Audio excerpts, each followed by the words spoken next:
Nous sommes la moyenne des personnes que nous fréquentons. Je suis Mathieu Stéphanie, entrepreneur récidiviste et cofondateur de Cosa Vostra, cabinet de conseil en stratégie et croissance digitale. Avec Génération Do It Yourself, je vous propose de rencontrer ensemble des entrepreneurs, sportifs ou artistes qui vont littéralement faire exploser notre moyenne.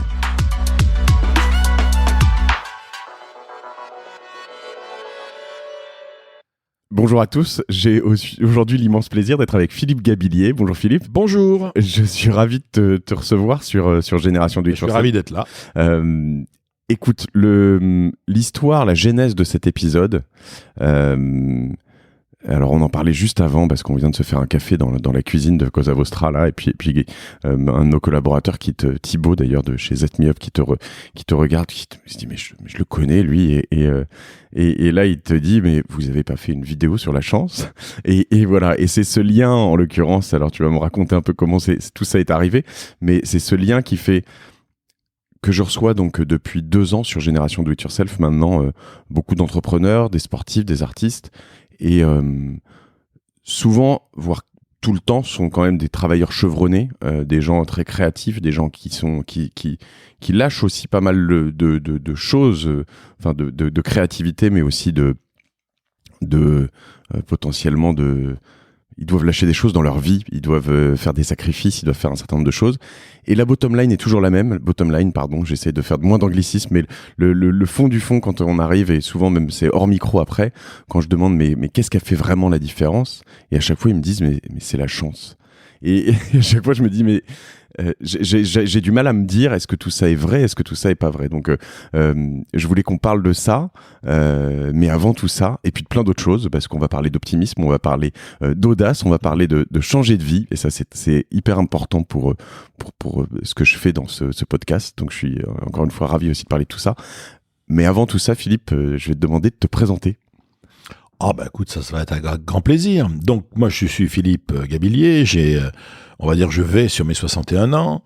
Je suis prof de psychologie sociale et de leadership. J'enseigne aussi dans les domaines du développement personnel.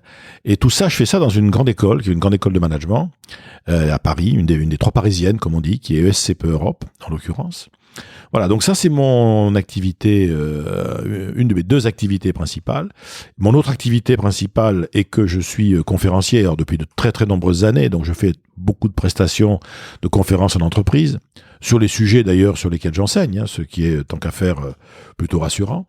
Et à côté de ça, j'écris un certain nombre de livres parce que j'aime ça, quoi. Donc j'en ai fait ces dernières années et je vais continuer à en faire le plus longtemps possible. Voilà. Tes livres, pour les plus connus, en tout cas les plus récents, sont donc je mettrai tous les liens évidemment dans l'épisode. L'éloge de l'optimisme, l'éloge de la chance, l'éloge de l'audace et de la vie romanesque, et l'art d'échanger de vie. De changer de vie. C'est mon d'échanger. Voilà. Non, c'est mon correcteur qui a fait un petit. Aujourd'hui, quand tu parles de prof de leadership, c'est un drôle de. Alors, tu avais dit de psychologie sociale et de leadership, mais qu'est-ce que c'est qu'un prof de leadership ? Est-ce que ça s'apprend le leadership ? Si tu veux, attention, on est sur un intitulé qui est institutionnel. Moi, de fait, aujourd'hui, je fais des cours de leadership parce qu'il se trouve que c'est un domaine de recherche en sciences de gestion. C'est-à-dire qu'on essaye de comprendre, en particulier dans les organisations, quels sont les mécanismes qui font que des hommes et des femmes qui sont en responsabilité vont arriver à fédérer autour d'eux des gens, des énergies. Comment, dans un monde du travail qui n'est pas un monde fondamentalement bienveillant, comment se fait-il que des gens arrivent à donner envie, embarquer d'autres personnes avec eux dans un rêve, dans une histoire, dans un projet ambitieux ? Comment tout ça fonctionne ? Qu'est-ce qui est de l'ordre de la personnalité ? C'est-à-dire, certains appelleront ça le charisme, bien que c'est un peu compliqué, je trouve, de faire appel à un terme qui vient de la religion, si tu veux, pour parler de business, mais enfin, admettons. Et puis, qu'est-ce qui est lié aux circonstances ? Qu'est-ce qui va être lié aussi au discernement des uns et des autres ? Donc, en fait, dans le cours de leadership, il y a plusieurs angles d'attaque. T'en as qui vont étudier ça de façon très organisation, structure, les grands process, la culture d'entreprise, etc. Moi, je suis quand même très très spécialisé, de par mes origines en sciences humaines et en psychologie sociale, c'est sur le mode de comportement des individus. Quels sont les comportements dans le fond, si je voulais vraiment simplifier, tu vois, quels sont les comportements dans le monde du travail qui font qu'on est plutôt quelqu'un qui donne envie que quelqu'un qui coupe les ailes, quoi. C'est parce que l'idée fondamentale, elle est là. Étant prof dans une grande école, j'ai pas un grand nombre d'heures de cours avec des étudiants. Moi, j'interviens beaucoup avec ce qu'on appellera des adultes, donc des managers, des dirigeants, au-dessus de 30 ans en tout cas, tu vois, donc des profils type executive MBA, des masters spécialisés, etc. Donc voilà, moi, je travaille plutôt sur ces sujets-là et dans une optique vraiment de développement. Comment tirer parti de vos propres forces, d'abord comment les identifier, comment identifier les situations qui, pour vous, peut-être, pourraient être des opportunités. Parce que tu vois, tu parlais tout à l'heure de la chance. La chance, je dirais, bien sûr, n'existe pas en tant qu'une espèce de pouvoir comme ça supérieur que certains auraient et d'autres pas. Bien sûr que non. La chance, c'est d'abord une conduite. C'est un comportement, c'est une attitude par rapport aux événements et en particulier, c'est une attitude par rapport aux événements inattendus. On pourrait presque dire que c'est le chanceux, c'est un homme ou une femme qui a une capacité supérieure à la moyenne à rentabiliser l'inattendu.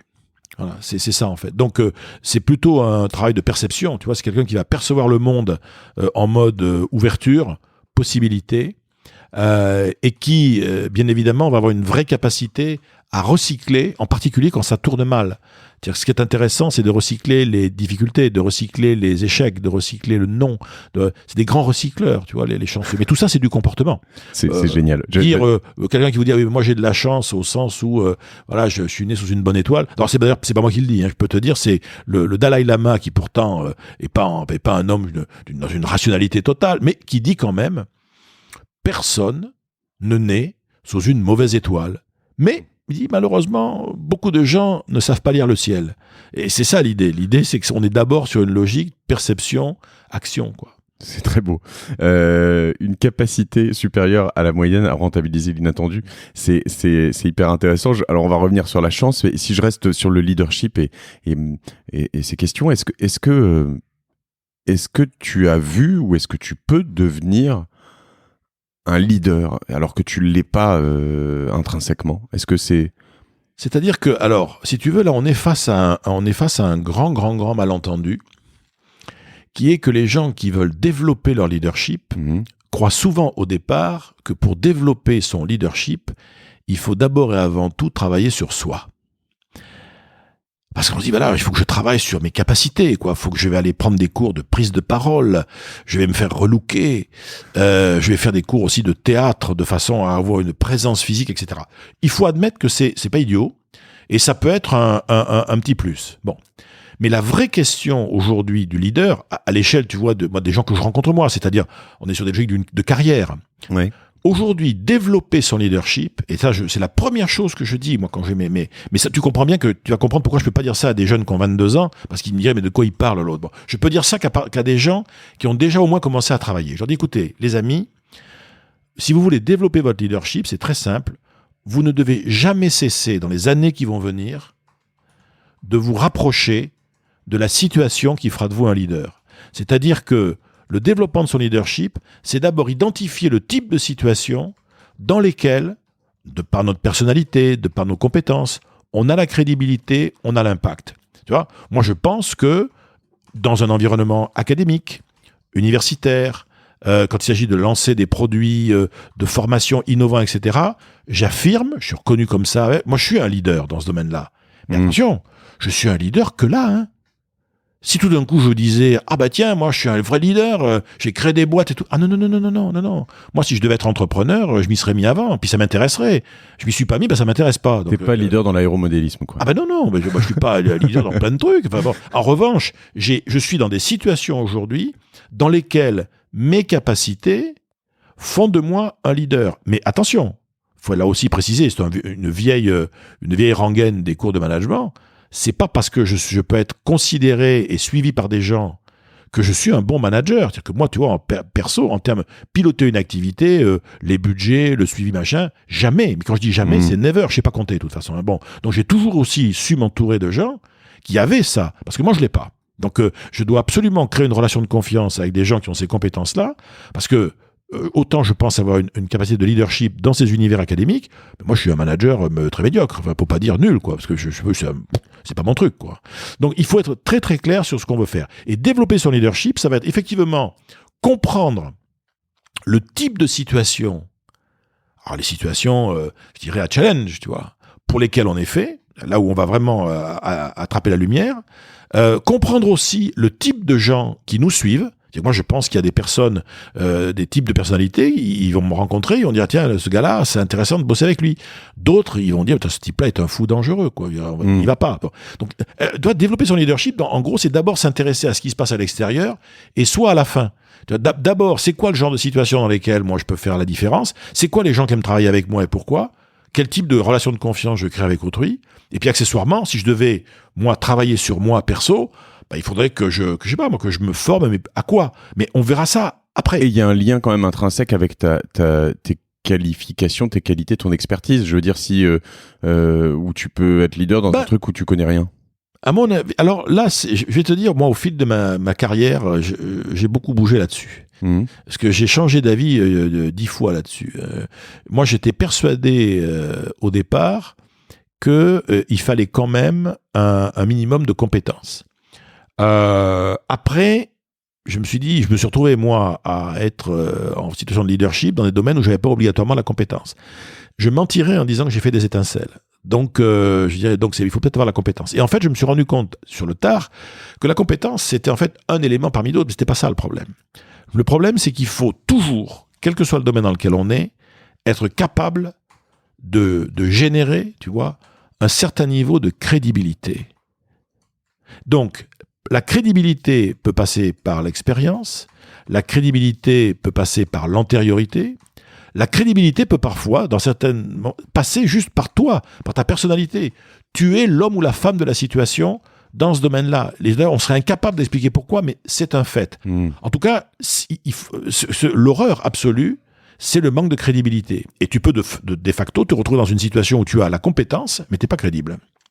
Et alors là, pourquoi? Parce que voilà, on est aussi porteur d'une histoire, d'une réputation. Il faut bien comprendre aussi que nos ressources dans la vie professionnelle, en particulier à haut niveau, nos ressources, c'est bien sûr notre personnalité, incontestablement. Bon, elle est ce qu'elle est et il vaut mieux faire avec. C'est-à-dire le gars qui te dit « je vais changer ma personnalité », t'oublies. Il vaut mieux se dire, avec la personnalité qui est la mienne ou ce que je pense être la mienne aujourd'hui, quels sont les types de situations dans lesquelles je vais cartonner et les types de situations qu'il vaut mieux que j'évite. S'il est plus facile de changer la situation que de changer ta personnalité. Ensuite, mes expertises, c'est quoi?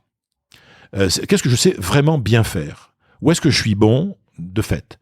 Ensuite, ma réputation, c'est quoi? Quelle est l'impression que je crée? Et d'ailleurs, c'est dur de savoir ça. Non, c'est pas dur si on est à l'écoute et si on est prêt à entendre les choses. Alors, dans les entreprises, on a réglé le problème, si tu veux, avec des processus RH, genre le 360, où tu vas avoir des tas de gens qui vont te renvoyer des choses plus ou moins agréables sur la façon dont ils te perçoivent. Il faut bien comprendre que la perception, à partir d'un certain nombre de retours, c'est le réel. Oui. C'est-à-dire que quand tu as un seul type qui te dit que tu te comportes pas bien, bon, c'est un mauvais coucheur. Quand tu as, sur le fait que tu te comportes mal en réunion, par exemple, et que tu parles mal à tes collaborateurs, tu as 30 retours, c'est pas un complot, quoi, tu vois. Ça veut dire que tu t'en rends peut-être pas compte, mais tu as une façon de fonctionner qui, manifestement, va choquer les gens. Donc, tu as ça. Tu as aussi tes réseaux, tu vois. Tes réseaux, tu as aussi ton système d'information. Tu as beaucoup de ressources, en fait, et on peut travailler là-dessus. Donc, alors après, la question, c'est est-ce qu'il existe vraiment des personnalités qui contre-indiquent tout leadership? Alors là, il faudrait faire il faut avoir un point de vue de psy, si tu veux. Il est clair que les personnalités évitantes, c'est-à-dire les gens qui ne veulent pas jamais décider, qui veulent jamais se confronter, qui veulent... ça va être compliqué, je dirais, d'être leader dans un domaine comme ça, parce que la question, c'est, mais dans ce cas, si je suis comme ça, qui me suivra? Il y a une question vraiment de décision dans le leader. Ah bah oui, il y a aussi parce que il y a rien de pire que le leader qui va te faire rêver, et puis il passera jamais à l'acte, quoi. C'est compliqué. Tu as aussi dans les leaders... Ça, c'est le problème de celui qui apprend à très bien parler et puis qui parle bien. De toute façon, on peut être un séducteur et un lanceur de rêves extraordinaire, mais derrière, il va falloir, comme on dit aujourd'hui, c'est dans le jargon, délivrer, quoi. délivrer de l'anglais. On reconnaît le conférencier en toi, hein, parce que je vois que tu es capable de rebondir sur tes propres questions en plus. Donc, il va falloir que je te muselle peut-être. Hein. N'hésite pas à me museler. Et mais pardon, c'est intéressant. Tu disais donc que c'est jamais cesser, donc développer son leadership, c'est ne jamais cesser de se rapprocher de la situation qui fera de vous un leader. Ouais. Si je reprends ton parcours personnel, tu me disais par exemple tout à l'heure que tu as fait 50 de grosses têtes. Grande gueule, de grandes gueules, pardon. De grandes gueules, oui, les grandes gueules sur RMC. Les grosses têtes, c'est chez RTL. En fait, il faut que tu me racontes, tu es parisien toi, Philippe ? Non, pas du tout. Moi, je suis bordelais, moi, d'origine. D'accord. Là, je suis né à Bordeaux, j'ai grandi à Bordeaux, j'ai quitté Bordeaux en 84. Après, j'étais universitaire, moi, au départ. Je suis vraiment un universitaire pur et dur. Hein. J'ai fait Sciences Po à Bordeaux. J'ai fait des 3e cycles en analyse politique, en sociologie politique, en psychologie du pouvoir, enfin, des choses comme ça. Donc, quel but ? Je n'avais pas de but. Bien, moi, ou alors je pourrais m'amuser à me reconstituer un parcours, mais qui n'existe pas. Ouais. Moi, au départ, si tu veux, la seule chose qui m'intéressait dans la vie, mais vraiment, hein, tu vois, j'avais eu mon bac très jeune avec mention, mais dans les années... Très jeune, c'est quel âge ? Je venais d'avoir 17 ans, 16 ans et des brouettes. Je l'ai passé à 16 ans, je l'ai eu à 17. Et moi, à l'époque, la seule chose qui m'intéresse, c'est le théâtre. Ma mère, à la limite, tu vois, était pas contre, quoi. Elle voyait bien son fils à la rentrée de 75, de septembre, passer le concours pour essayer de rentrer à la rue Blanche, tu vois, des choses comme ça. Le problème, c'est que moi, je suis un milieu protestant, tu vois, bordelais, un peu bon. Et mon père, quand on lui a dit ça, il a pété une durite, hein, comme on dirait aujourd'hui. Il m'a dit, écoute, t'es gentil, mais bon. Tu vas commencer. Non, pas du tout. Il va me dire, tu vas faire Sciences Po et l'ENA. Il avait rajouté comme tout le monde. Et puis après, on verra. Alors, il est clair que j'ai fait Sciences Po, l'ENA, non, ça n'avait pas été jusque-là.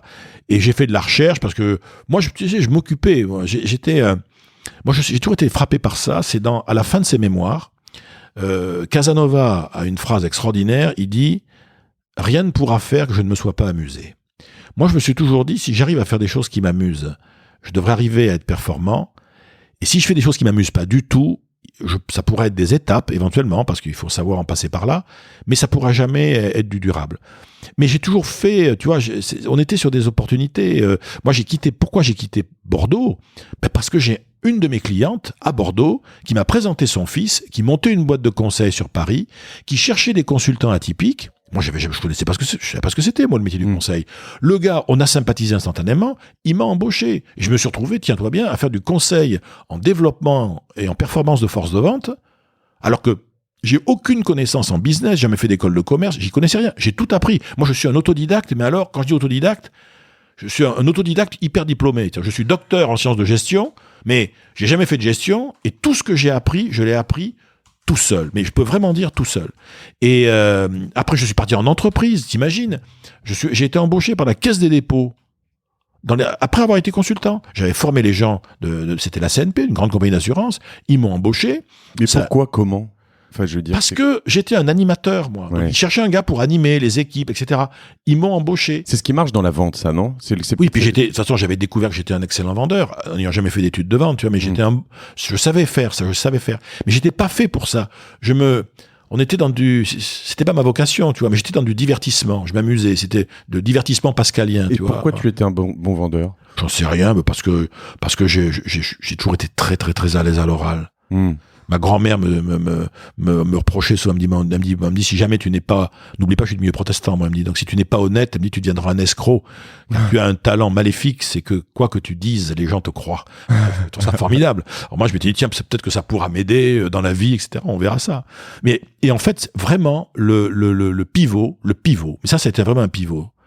Je réponds, j'étais à la Caisse des dépôts, je suis viré pour d'excellentes raisons, d'ailleurs j'étais pas du tout au bout de 2 ans de la Caisse des dépôts, gentiment d'ailleurs parce que je reste consultant chez eux, mais bon. Et moi je fais des conférences, comme je t'ai dit, hein, j'ai commencé très jeune à faire des conférences, j'ai commencé à faire des conférences, j'avais 28 ans. T'en faisais déjà à la Caisse j'en faisais déjà quand j'étais consultant avant. Et c'était en plus de ton métier. Oui, puis ils étaient d'accord, simplement ils m'avaient dit, pendant que vous êtes chez nous, vous les faites pas payer trop cher, quoi. Voilà, d'accord. En gros.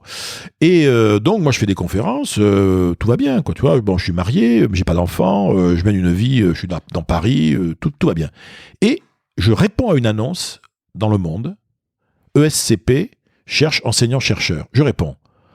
Je rends mon CV, tout ça, je me dis, être prof dans une grande école, le rêve et tout ça. Je réponds, et le SCP à l'époque me répond, ben non monsieur, on est désolé, votre profil c'est pas tout à fait ça. Le SCP c'est une école, c'est donc le Sud Paris, c'est une école publique.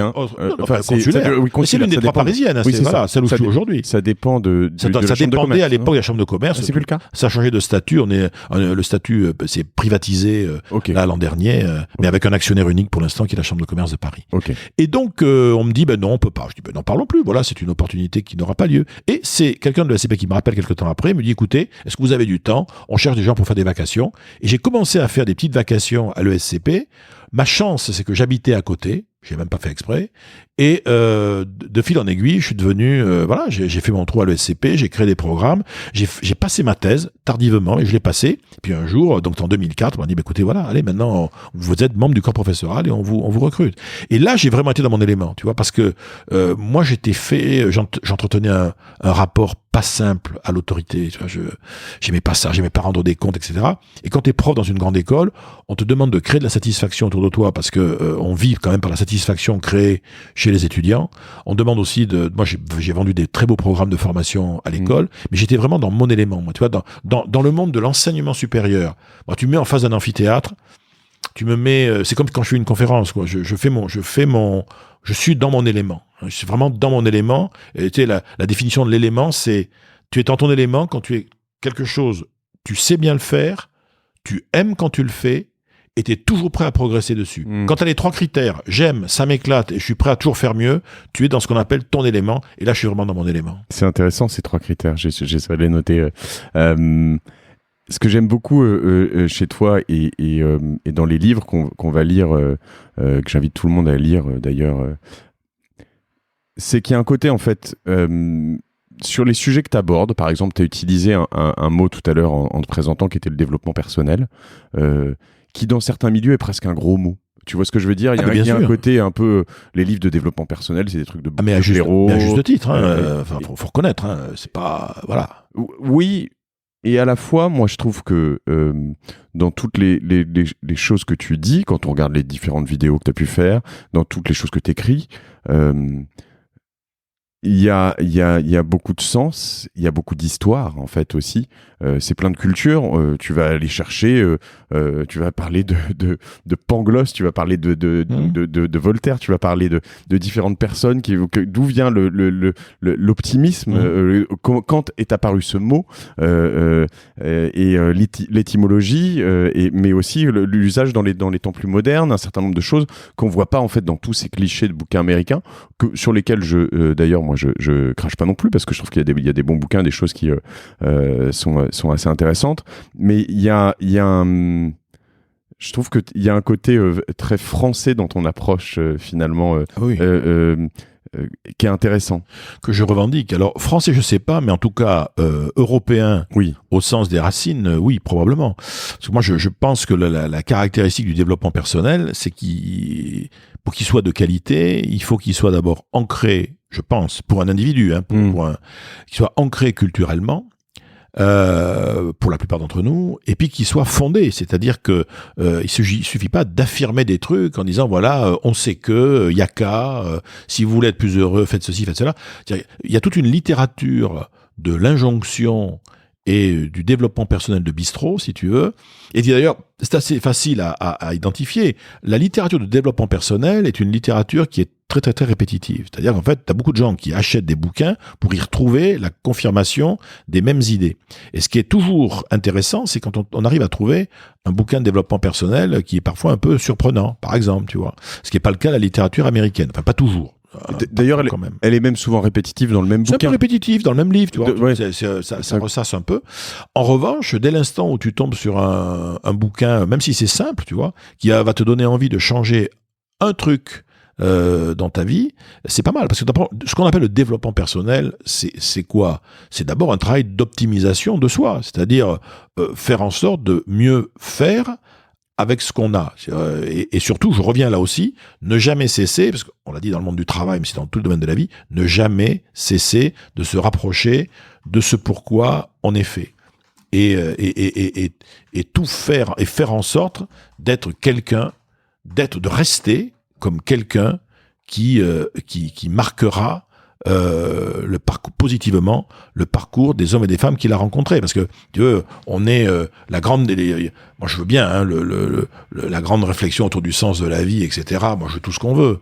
Moi, je veux tout ce qu'on veut par rapport à ça. Mais faut être un peu factuel quand même, tu vois. Le sens de la vie, le sens, c'est la direction. Où je vais et où j'amène les autres. C'est l'utilité, ou du moins la raison d'être. À quoi ça rime ? À quoi ça rime ce qu'on est en train de faire. Et ce que les gens oublient parfois, c'est que le sens de la vie, c'est la sensation aussi. Hein. C'est-à-dire quel type d'expérience sensorielle, non seulement je vis moi dans ma vie, mais je fais vivre aux autres. Donc c'est tout ce qui donne le sens de la vie, c'est qu'est-ce que une fois que je serai plus là, les gens c'est vivre avec lui ou avec elle, c'était comment, travailler avec lui ou avec elle, c'était comment, en quoi cet homme, cette femme, moi, au moment de ma vie où j'étais, il ou elle m'a fait bouger. En dehors de ça, je vois pas ce que ça peut être le sens de la vie, hein, honnêtement. Tu parles donc un peu des interactions et de la marque que tu laisses auprès des autres, et de la marque potentiellement positive. Que j'essaye. Oui, que tu essayes, mais en tout cas, peut-être que les gens devraient, ou enfin, dans l'absolu. Je sais pas si c'est dans ton univers d'expertise, mais j'ai eu pas mal de fois ce débat sur le côté... équipe versus individuel et bon versus mauvais. Alors quand on lit ce que tu écris, en l'occurrence, je me doute que tu vas pas me dire qu'il faut être très individualiste et mauvais pour réussir. Mais j'ai quand même pas mal d'amis ou de gens que je connais qui pensent que si tu es bon dans le business, tu te fais forcément bouffer. Quand je dis bon, c'est pas bon en termes de compétences, c'est si tu essayes d'être vertueux, si tu essayes de laisser cette empreinte positive auprès de tout le monde, que ce soit tes collaborateurs, tes fournisseurs, tes clients. C'est-à-dire qu'après, il y a la notion de vertueux, si tu veux. Si tu es vertueux dans un monde qu'il est, je vois pas où est le problème. Tout ce qui va créer de la tension, du challenge, du défi, c'est lorsque tu vas avoir une attitude. Mais toi, tu dis que le monde du travail n'est pas vertueux, quelque part, non ? Non, le monde du travail. Mais non, mais le monde du travail peut pas être vertueux. En tout cas, le monde du travail, déjà. Alors là aussi, le travail, tu vois, quand on en parle, nous, on est français, tu vois, on est francophones tous les deux. On parle de ça. On aurait fait la même émission il y a 2 siècles et demi. Ou même, non, plutôt, il y a 2 millénaires et demi, tu vois. Imagine, on a une émission de radio comme ça, mais on est à Rome. On est à Rome du temps de Jules César. Et on parle de ce dont tu es en train de parler là. Déjà, il aurait fallu que je te dise, alors, le travail, on parle de quoi ? De labor, de ars ou de opus ? Parce que ça, c'est les 4 façons de penser le travail. C'est labor, c'est vraiment, tu vois, il faut y aller, quoi. Ouais, on bosse, quoi. Je suis mon écran toute la journée, je porte mes paquets, bon. Ars, c'est le plombier qui vient chez toi, qui va te faire ta réparation, l'artisan, le prof qui va s'inventer un cours pour ses étudiants. Bon. Et puis après, t'as opus, l'œuvre. C'est-à-dire, quoi que tu fasses, c'est, t'as l'impression, tu le mets vraiment super, super, super haut, tu vois. Donc, ce qui pose problème, c'est l'abord, aujourd'hui. La caissière, l'hôtesse de caisse ou l'hôte de caisse, le travail, encore une fois, répétitif. On est dans un monde aujourd'hui où il n'y a que 2 trucs qui comptent, l'efficacité et l'efficience. Et on se rend compte que l'efficience, c'est-à-dire optimiser coûte que coûte les moyens pour une efficacité toujours plus grande, ça crée de la tension, et en particulier, ça crée de la tension humaine. Voilà, c'est comme ça, on peut le regretter, et d'ailleurs, il y a tout un tas de dispositifs qui ont été créés dans les entreprises pour essayer de contrer ça. Mais tu vois, tout ce qu'on voit aujourd'hui sur le bonheur au travail, le bien-être, le machin, etc., à un moment donné, tu as envie de dire, écoutez les amis, mais dans le fond, c'est quoi être bien dans son travail ? Mais être bien dans son travail, c'est faire un travail donc plutôt, enfin aussi intéressant, et quand il n'est pas intéressant, au moins qu'on voit à quoi il sert, premièrement. 2, être dans un environnement de respect et de considération, non seulement avec ses collègues, mais avec ses et accessoirement avoir le sentiment qu'on est traité de façon équitable et juste.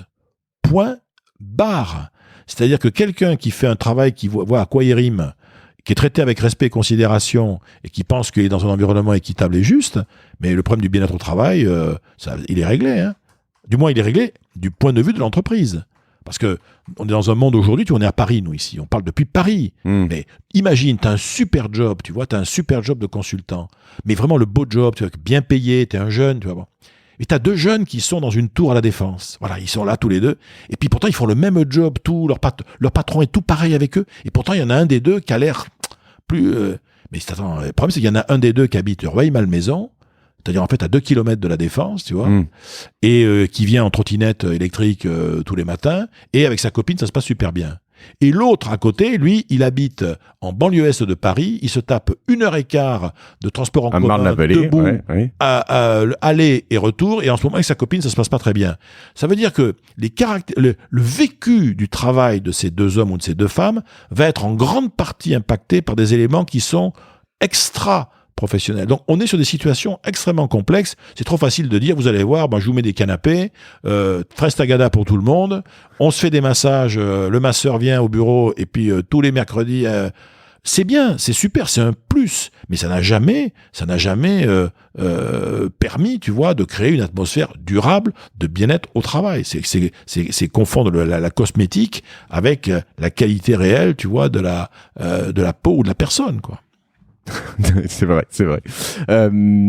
Dans tes thématiques, donc la dernière que tu as abordée sur ton livre de 2018, c'est l'art de changer de vie, et donc pas d'échanger de vie. L'art de changer de vie, pourquoi tu vas là-dessus? Alors, on voit quand même dans tes 3 premiers livres, alors c'est un peu lié, mais sur les 3 premiers, ils sont clairement liés. Quand on voit de loin, on se dit la chance, l'optimisme, l'audace. Il y a quand même des thématiques qui m'intéressent particulièrement, parce qu'on parle ici de gens qui sont vraiment autour de ça, entrepreneurs, sportifs, artistes, des gens qui croient en eux. Il y a un moment où il faut de l'audace, il faut de l'optimisme, il faut un peu de chance. On reviendra sur ce point de la chance. Changer de vie. Si tu veux, je vais simplifier un peu le truc volontairement de façon provoque, mais toi et moi, on a un point commun, c'est que chacun d'entre nous, on est la personne avec qui on va passer le plus de temps dans notre vie, tu vois. Donc, voilà. Cette vie, alors là, ça va être le moment où on va plomber l'ambiance, mais c'est nécessaire d'avoir ça en tête. On peut vivre sur la croyance en d'autres vies, etc. C'est possible. Mais l'hypothèse qui est la plus intéressante ici et maintenant, à la fois pour moi et pour créer de la valeur pour les autres, c'est l'hypothèse d'unicité. C'est-à-dire que l'hypothèse d'unicité, c'est il n'y a jamais eu personne, et il n'y aura plus jamais personne, qui ait à la fois mon apparence physique, mon caractère et mon histoire. Donc, toi et moi, on est 2 instants uniques dans l'histoire de l'univers. Mais instant unique dans l'histoire de l'univers, ça ne veut pas dire que on n'est pas immortel, quoi, tu vois. Donc, pour être clair là aussi, tu vois, nous, on peut espérer une belle vie de 90 ans, pleine d'énergie et tout ça, c'est très, très, très faisable aujourd'hui. 90 ans, c'est super, mais c'est 33 000 jours, quoi. C'est 780 000 heures. D'accord. Donc, il y a un début, un milieu et une fin, quoi. Donc, il faut optimiser ça.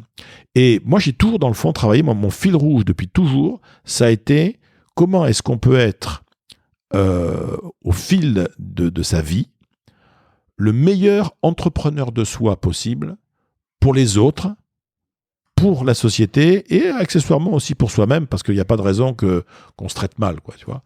Être entrepreneur de soi, c'est-à-dire se considérer soi-même comme étant un portefeuille de ressources intellectuelles, de ressources morales, de ressources psychologiques, affectives, un portefeuille de ressources qui va être optimisé en fonction d'opportunités de vie et qui aura comme finalité de créer de la valeur économique, pourquoi pas, parce que bon, on n'a pas besoin de crever de faim, de la valeur sociale, de la valeur humaine, de la valeur d'amour, d'amitié, de complicité, tu vois, donc partant de là, l'art de changer de vie, ça signifie que d'abord, paradoxalement, on peut pas changer de vie. C'est-à-dire que toi, on en a une, il faut aller jusqu'au bout, quoi. En revanche, je peux changer quelque chose dans ma vie qui va faire bifurcation et qui va peut-être me mettre sur une autre histoire. Alors, dès le départ, d'ailleurs, le changement de vie, ça se joue, si tu veux, sur 2 logiques. Tu as des gens, ils changent de vie parce qu'ils sont forcés. Pépins de santé grave, rupture amoureuse dramatique, accident. Bon, parfois, le changement s'impose à moi et va m'obliger à un travail de reconfiguration de mon vécu, parce que ce changement que je n'avais pas prévu, que je n'avais pas demandé, il s'est imposé à moi. Et donc, parfois, des gens sont malheureux parce que, alors que leur vie s'est chargée de changer tout pour eux, ils veulent pas l'admettre. Ils disent non, on va continuer comme avant. Mais si ce n'est que pour pouvoir continuer comme avant, il va falloir changer des choses. D'une façon générale, soit le changement, il me tombe dessus, ou bien ça a mûri, et je me dis à un moment donné, tiens, moi, soit parce que je l'ai mûri, j'en ai marre, je veux changer un certain nombre de choses. Mais quand on veut changer des choses dans sa vie, quand tu regardes bien, qu'est-ce qu'on peut changer dans une vie? Parce qu'il faut être un peu factuel, tu vois. Bon, quelle est notre vie à nous tous? On vit dans des espaces. Tu vois, tu as des espaces, tu as des décors. Ici, tu es dans un certain type de décor. Ouais. Quand tu es chez toi, tu es dans un décor. Tu as des décors dans ta vie. Je peux changer la couleur de ma peinture. Tu peux déménager, tu peux partir dans un autre pays. Tu peux essayer de dire, je vais changer le décor. Je vais bouger le territoire et ça va tout changer. Alors, d'un autre côté, tu n'es pas tout seul dans ton décor. Tu as des acteurs, tu as une troupe autour de toi. Hein. Tu as tes proches, tes amis, etc. Donc, on est dans des décors et on a des gens autour de nous. Il y a tout, famille, amis, relations sociales, etc. On fait des activités. Toi, tu as des activités, tu es le patron d'une structure, d'une boîte, moi je suis prof, etc. On a des activités. Bon. Et puis on a un état intérieur. Donc, changer de vie, de toute façon, ça veut vouloir dire, à un moment donné, rentrer par une de ces portes-là. Hein. Est-ce que changer de vie, ça veut dire changer d'activité ? Et donc, jusqu'où je suis prêt en changeant d'activité, à changer de décor, à changer mes relations avec les autres et à bouger intérieurement ? Ou bien est-ce que je veux juste changer de décor ? Je m'expatrie, je pars à l'étranger. Mais j'emporte mon conjoint et les gosses ou pas, je me referai des nouveaux amis là-bas. Mais de toute façon, il y aura toujours, où que je sois dans ma vie, je serai dans un endroit avec des gens autour de moi pour faire des activités et avec un ressenti intérieur plus ou moins positif à ce moment-là. Tout le reste, c'est de la littérature. Tu vois ? Donc moi, je suis aussi un homme de simplification. Je pense que parce que la vie est complexe, et j'en suis convaincu, elle doit obligatoirement être abordée avec des outils mentaux simples, parce que les aborder avec des outils mentaux simples est la seule façon pour les faire partager. Si j'ai des outils mentaux trop complexes pour aborder ce qui est mon vécu, je vais avoir parfois du mal à le faire partager aux autres. C'est quoi des outils mentaux ? Des grilles, tu vois, quand je viens de te dire, une vie humaine, c'est un espace, des gens dedans, des activités, et ton intériorité, qu'est-ce que tu ressens ? Point. Alors on va dire, mais c'est plus complexe. Oui, c'est plus complexe que ça. Mais rien qu'avec ça, déjà, on peut arriver. Alors, je pourrais même te rajouter d'ailleurs, s'il y a une 5e dimension qui est pas neutre dans le monde dans lequel on vit, c'est la structuration du temps. C'est-à-dire que ce qui fait ta vie aujourd'hui, c'est la structuration de ton temps. Que demain, tu pars dans un autre endroit, si ça se trouve, ton temps sera structuré différemment. Et quand tu demandes d'ailleurs à des gens, vous, dans 4-5 ans, vous voudriez vivre comment ? Moi, face à des chefs d'entreprise, par exemple, le nombre qui me disent, moi surtout, je veux absolument rééquilibrer mon agenda entre ce qui est pour la boîte, ce qui est pour mes activités caritatives et ce qui est pour moi, quoi. Work-life balance. Oui, work-life balance ou même non-work balance. Ouais. Et sachant que certains te disent, oui, mais moi, work-life balance, moi, vous savez, j'écris des bouquins. Quand j'écris des bouquins, j'ai pas l'impression de travailler. Oui, ce que veut dire Joël Dicker ou Bernard Werber sur ce podcast, en effet. Ouais. Voilà. Et en fait, pourquoi changer de vie ? Parce que, moi, j'aime bien, et les gens qui viennent ici, c'est une thématique qui me plaît, qui m'intéresse, mais on parle beaucoup ici de zone de confort, de sortir de cette zone de confort, mais en fait, alors, au-delà des personnes, comme tu l'as dit, qui sont contraintes, il y a une sorte, est-ce que c'est une mode ou est-ce que c'est d'envie de changer de vie en ce moment ? Ouais, enfin, si c'est une mode,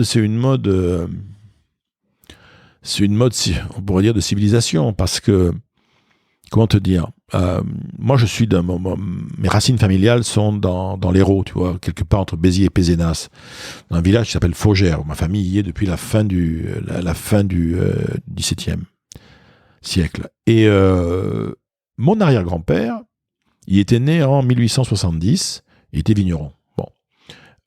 Comme tous les gars de sa génération, il a grandi dans ce village, il a fait sa vie, il s'est marié, il a eu des gosses, etc. Il a quitté ce monde, mais toute sa vie s'est passée dans un rayon de 30 km autour de là où il était né. Mais comme tous les gens, sauf ceux qui étaient chassés par des persécutions, des pogroms ou des guerres, voilà.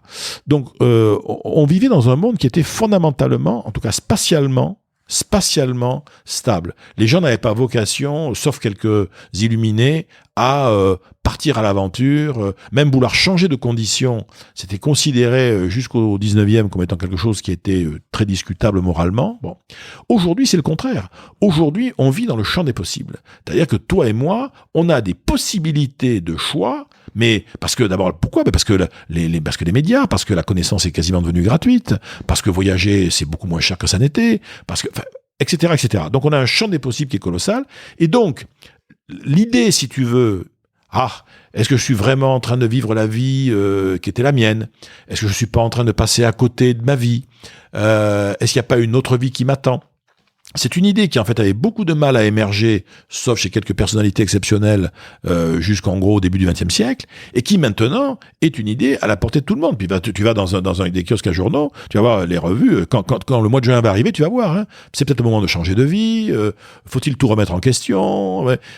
Donc cette idée qui va être nourrie par une certaine lassitude, le sentiment que alors là, en anglais, il y a une expression qui est le fear of missing out. FOMO. Le FOMO. Ouais. Tiens, je suis en train de avec la vie que j'ai aujourd'hui, aussi satisfaisante soit-elle, je suis peut-être en train de rater des choses, tu vois. Cette espèce de peur de passer à côté d'une opportunité, d'une affaire, d'une rencontre, d'une histoire professionnelle. Bon. Alors, il y en a, je dirais, qui te diront, non, moi, là où je suis aujourd'hui, je suis assez aligné. Ce que je fais, ça me plaît, et effectivement, j'ai fait ce choix. D'ailleurs, certains te diront, oui, mais tu comprends, choisir, c'est renoncer. Dit, ben non, justement, attention, choisir, c'est préférer.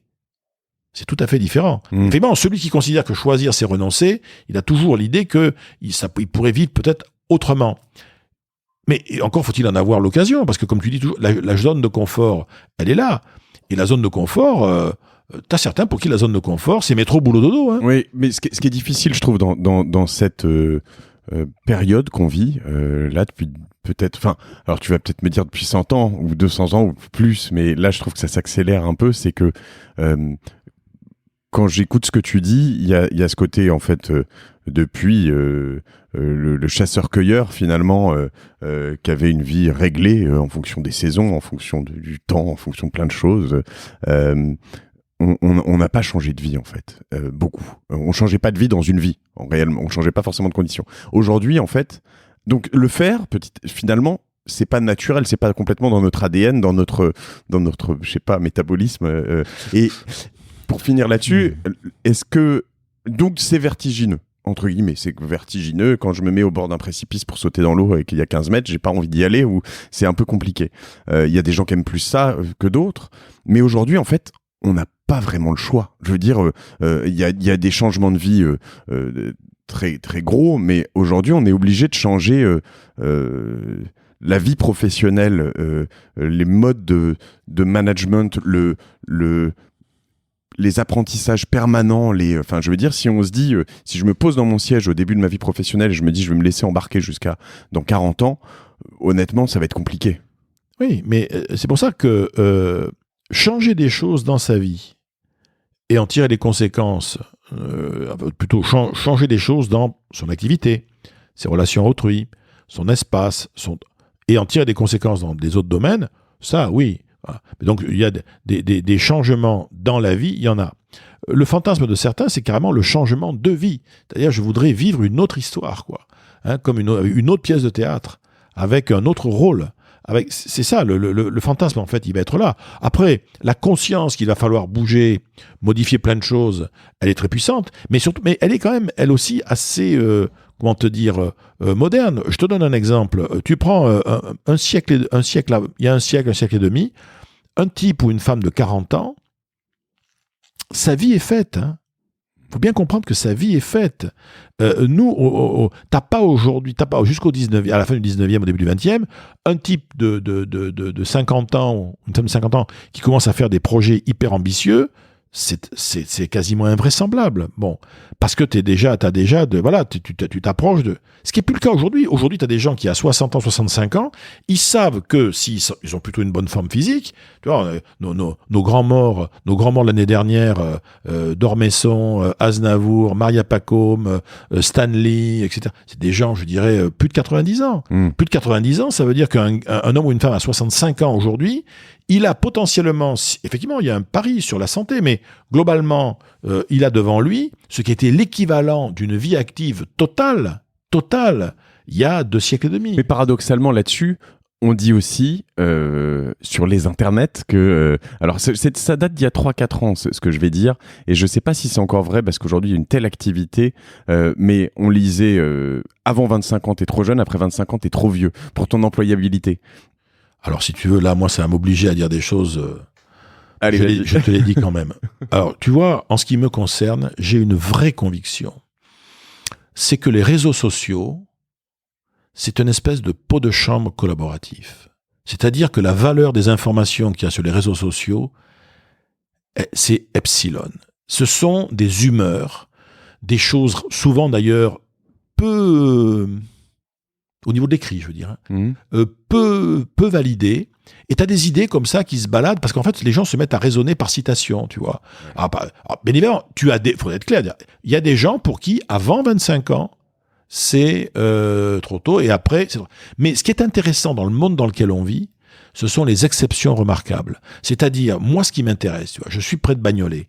À Bagnolet, si tu as moins de 25 ans, tu n'as pas de qualification professionnelle, tu es, comme on dit, issu de la diversité, eh ben franchement, c'est compliqué, quoi. Pour trouver du boulot, ça, c'est pas simple. Pourtant, tous les jours, toutes les semaines, à Bagnolet, à Montreuil, dans ces banlieues-là, t'as des jeunes, garçons et filles, moins de 25 ans, pas vraiment de qualification, ils trouvent quand même du boulot. Comment ils ont fait ? Ça m'intéresse, tu vois. Le gars aujourd'hui qui a une maladie grave, on lui décèle une vraie saloperie. C'est vrai que les statistiques disent, quand on a ce genre de maladie, monsieur, alors voilà, alors, rémission à 5 ans, espérance de vie. Ok. Pourtant, pour toutes ces maladies chroniques gravissimes, tu vois, cancer, sclérose en plaques, etc., on l'a eu aussi avec la séropositivité, etc., tu as des gens qui ont ça, et ils ont ça depuis plus de 15 ans. Ça, c'est intéressant. Ce qui est intéressant dans le monde dans lequel on vit, ce qui est inspirant, ce sont les exceptions remarquables. C'est ça qui est formidable. Franchement, après, je dirais, le mainstream statistique, c'est quelque chose qui te plombe l'ambiance. Si tu veux te rendre malade, regarde ce que disent les statistiques. Mais je suis très d'accord. J'aime beaucoup les réseaux sociaux. C'est quelque chose qui me passionne depuis 10 ans, même plus. Mais c'est l'éloge de l'instant, de l'instantanéité, alors Instagram, c'est par le biais de la photo, mais ce sur quoi j'essaie de travailler, par exemple, sur ce podcast, et c'est un cheminement assez long, parce que ceux qui écoutent ce podcast depuis le début, sur les 10 premiers épisodes, je me dis, est-ce que je peux vraiment faire des épisodes de plus d'1 heure ? Maintenant, j'en fais qui font 2h10, et en fait, en l'occurrence, c'est un peu l'opposé de cet instant. Tu te rends bien compte que le podcast long, c'est une exception remarquable. Exactement. Puisque, voilà, à part, je dirais, certaines émissions là, dans des grandes radios, si tu veux, le podcast long, c'est comme quand... Alors, cela dit, quand on te dit... Moi, on me l'a souvent dit à juste, mais tu sais, si tu fais des vidéos sur YouTube, il faut qu'elles fassent absolument moins de... Alors, au départ, c'était 5 minutes, puis 4, puis 3. Et c'est vrai que, en termes d'impact, c'est vrai. Mais moi, par exemple, j'ai fait des vidéos qui étaient assez longues parce que j'étais filmé sur scène dans des grands théâtres, etc. Et au départ, on m'avait dit, ne mets pas ça sur ton site internet. Premièrement, il y a des gens qui vont te piquer les idées. Et ensuite, les gens, de toute façon, n'iront pas jusqu'au bout. Je suis désolé. Alors d'abord, les gens vont me piquer des idées. Moi, je trouve que c'est plutôt stimulant, quoi. Moi, j'aime bien ce que disait Malraux, qui disait, de toute façon, j'ai tellement d'idées que vous pourriez me les voler toutes sans jamais me nuire. Donc, je m'en tape totalement. En revanche, moi, j'ai des clients à qui je dis, écoutez, ça vous a plu le 5 minutes, là? Bon, allez sur mon site, allez regarder, j'ai une version en 1 heure, 1 heure et quart, vous la verrez pas en entier, mais allez voir. Donc, ça va servir aussi, tu vois, le temps long a quand même une valeur, mais peut-être pas en première approche, tu vois, avec quelqu'un, mais le fait de pouvoir démontrer, de prouver qu'il est possible de créer de la valeur ajoutée intellectuelle sur le long terme, en prenant le temps. On le voit d'ailleurs aussi, on voit très bien la distinction qu'il y a à la télé entre les émissions où on coupe la parole à un expert, je dirais, et les émissions sur d'autres chaînes où, délibérément, l'animateur laisse filer. Parce qu'en fait, on a que 52 minutes généralement, donc on se dit, je veux placer un max de choses et on veut orienter les gens, et c'est vrai que c'est une approche différente. Ce qui, moi, me fascine d'ailleurs, est dans cette découverte, cette exception remarquable où c'est que par exemple, pas le dernier épisode que j'ai mis en ligne, mais enfin un des récents avec Cyril Chiche, qui est le patron de cette application qui s'appelle Lydia, dure 2h06 ou quelque chose comme ça. Et j'ai regardé les statistiques hier. Alors c'est un des plus gros épisodes, c'est un super épisode. Je me suis régalé avec Cyril. Et ben il y a 80%, non, il y a 80% des gens qui l'écoutent, qui l'ont écouté jusqu'au bout. Ah oui, ça c'est formidable. C'est quand même incroyable. Ça... Et ouais. Je veux dire, du coup, c'est vrai que les gens qui écoutent ce podcast, alors surtout s'ils sont encore là après 50 minutes, tu vois, c'est que c'est des gens qui ont l'habitude de ce format, de le morceler par exemple, de l'écouter comme un roman, de l'écouter. Ça ne doit pas s'écouter forcément en une fois, mais c'est des nouveaux usages, mais qui sont vraiment sur le fond. Et alors, ce que je remarque pour revenir à ce que tu disais, c'est que dans ces exceptions, dans ces personnes que tu vois à qui on annonce des maladies, dans ces personnes que tu vois à Bagnolet, toi, ce que tu vas chercher, c'est fondamentalement, on a l'impression, cet optimisme, cette croyance, c'est quelque chose qui t'intéresse, évidemment, mais pourquoi ? Et est-ce que c'est quelque chose qui t'anime, toi ? Est-ce que toi, tu es un optimiste non seulement je le suis, mais donc, tu sais, moi, j'ai fait partie du groupe d'origine qui a créé la Ligue des optimistes de France, donc en 2010. C'était France Roch, qui était la directrice des relations extérieures à l'époque de l'Obs, et de Challenge, qui avait lancé ça. On avait des amis belges qui avaient créé ça en Belgique. Et nous, ici, en France, on a monté ça avec Jean d'Ormesson, Éric Orsena, Éric-Emmanuel Schmitt, Thierry Saucé, qui a été le créateur du Printemps de l'Optimisme et qui l'a repris ensuite derrière, qui a repris la Ligue. Et aujourd'hui, la Ligue des optimistes de France, c'est d'ailleurs parce qu'on créait ça que j'avais écrit Éloge de l'optimisme. Moi, j'étais pas au départ censé écrire un livre là-dessus, mais je trouvais que le concept d'optimisme était quelque chose qui était vraiment, d'abord qui allait au-delà de la pure psychologie, tu vois, c'était vraiment presque une façon de se comporter en société et qui était très, très puissante. Pour la petite histoire, on a une newsletter qui s'appelle La Lettre Optimiste, qui sort tous les lundis matins. Et les gens peuvent s'y abonner gratuitement, c'est sur liguedesoptimistes.fr, et tu vas sur liguedesoptimistes.fr, tu peux bien évidemment adhérer pour 30 € symboliques, tu vois, à la Ligue des optimistes pour faire un acte un peu citoyen, mais de toute façon, même si tu veux pas adhérer à la Ligue, tu peux t'abonner gratuitement à la newsletter qui sort toutes les semaines, et aujourd'hui on doit être à 36 ou 37 000 abonnés, quoi, tu vois. Donc l'idée, je mettrai les liens, donc sur liguedesoptimistes.fr. D'accord. Et donc moi aujourd'hui je suis toujours le porte-parole de la Ligue des optimistes de France, dont le président est maintenant Thierry Saucé. Mais il y a un côté un peu et en fait je le dis exprès, c'est de la provoque, mais un peu allumé et un peu sourire béat, de l'optimiste, tu vois. On peut passer un peu pour un con en disant des choses comme ça, alors que quand je lis ton livre, je vois bien que on n'est pas du tout dans ce registre, mais il y a un peu ce côté-là, non ? C'était ce grand romancier et poète du sud de la France qui est Yvan Audouard, qui avait écrit ce joli livre qui s'appelait « Heureux les fêlés, car ils laisseront passer la lumière ». Tu vois, l'optimisme, dans le fond, c'est un acte, je dirais, c'est aborder les difficultés de la vie. Fondamentalement, un optimiste, c'est un homme ou une femme qui aborde les difficultés de la vie, quelles qu'elles soient, de la façon la plus confiante et la plus active possible. C'est-à-dire que l'optimiste ne te dit pas « ça va bien hein ». Il te dit ça peut s'arranger. Pareil. L'optimiste refuse pas de voir le côté négatif de la vie et des événements. Il refuse simplement de s'attarder dessus trop longtemps. Et surtout, l'optimiste dit, de toute façon, soit on agit, et il peut peut-être se passer quelque chose, soit on fait rien, et donc, alors là, il faut savoir que philosophiquement, si on fait rien, on consent au mal. Avec un grand M, tu vois, si on voulait employer des grands mots. Et c'est vrai que tu peux parfois être un intellectuel de haut vol, avoir une capacité puissante, tu vois, à aborder la société avec scepticisme, esprit critique, doute.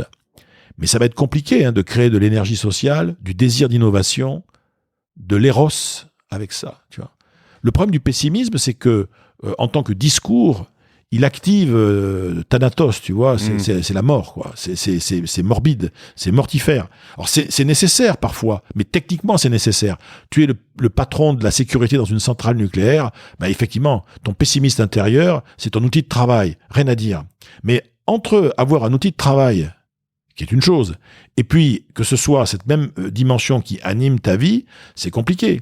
Donc l'optimisme, c'est aussi, quand tu vois les travaux d'un Steven Pinker par exemple, l'optimisme c'est dire, attendez, le monde dans lequel on vit est dur, mais regardons les choses en face, quoi.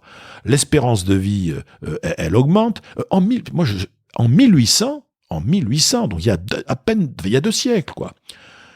90% de l'humanité vivait en dessous de ce qu'on appelle aujourd'hui le seuil de pauvreté.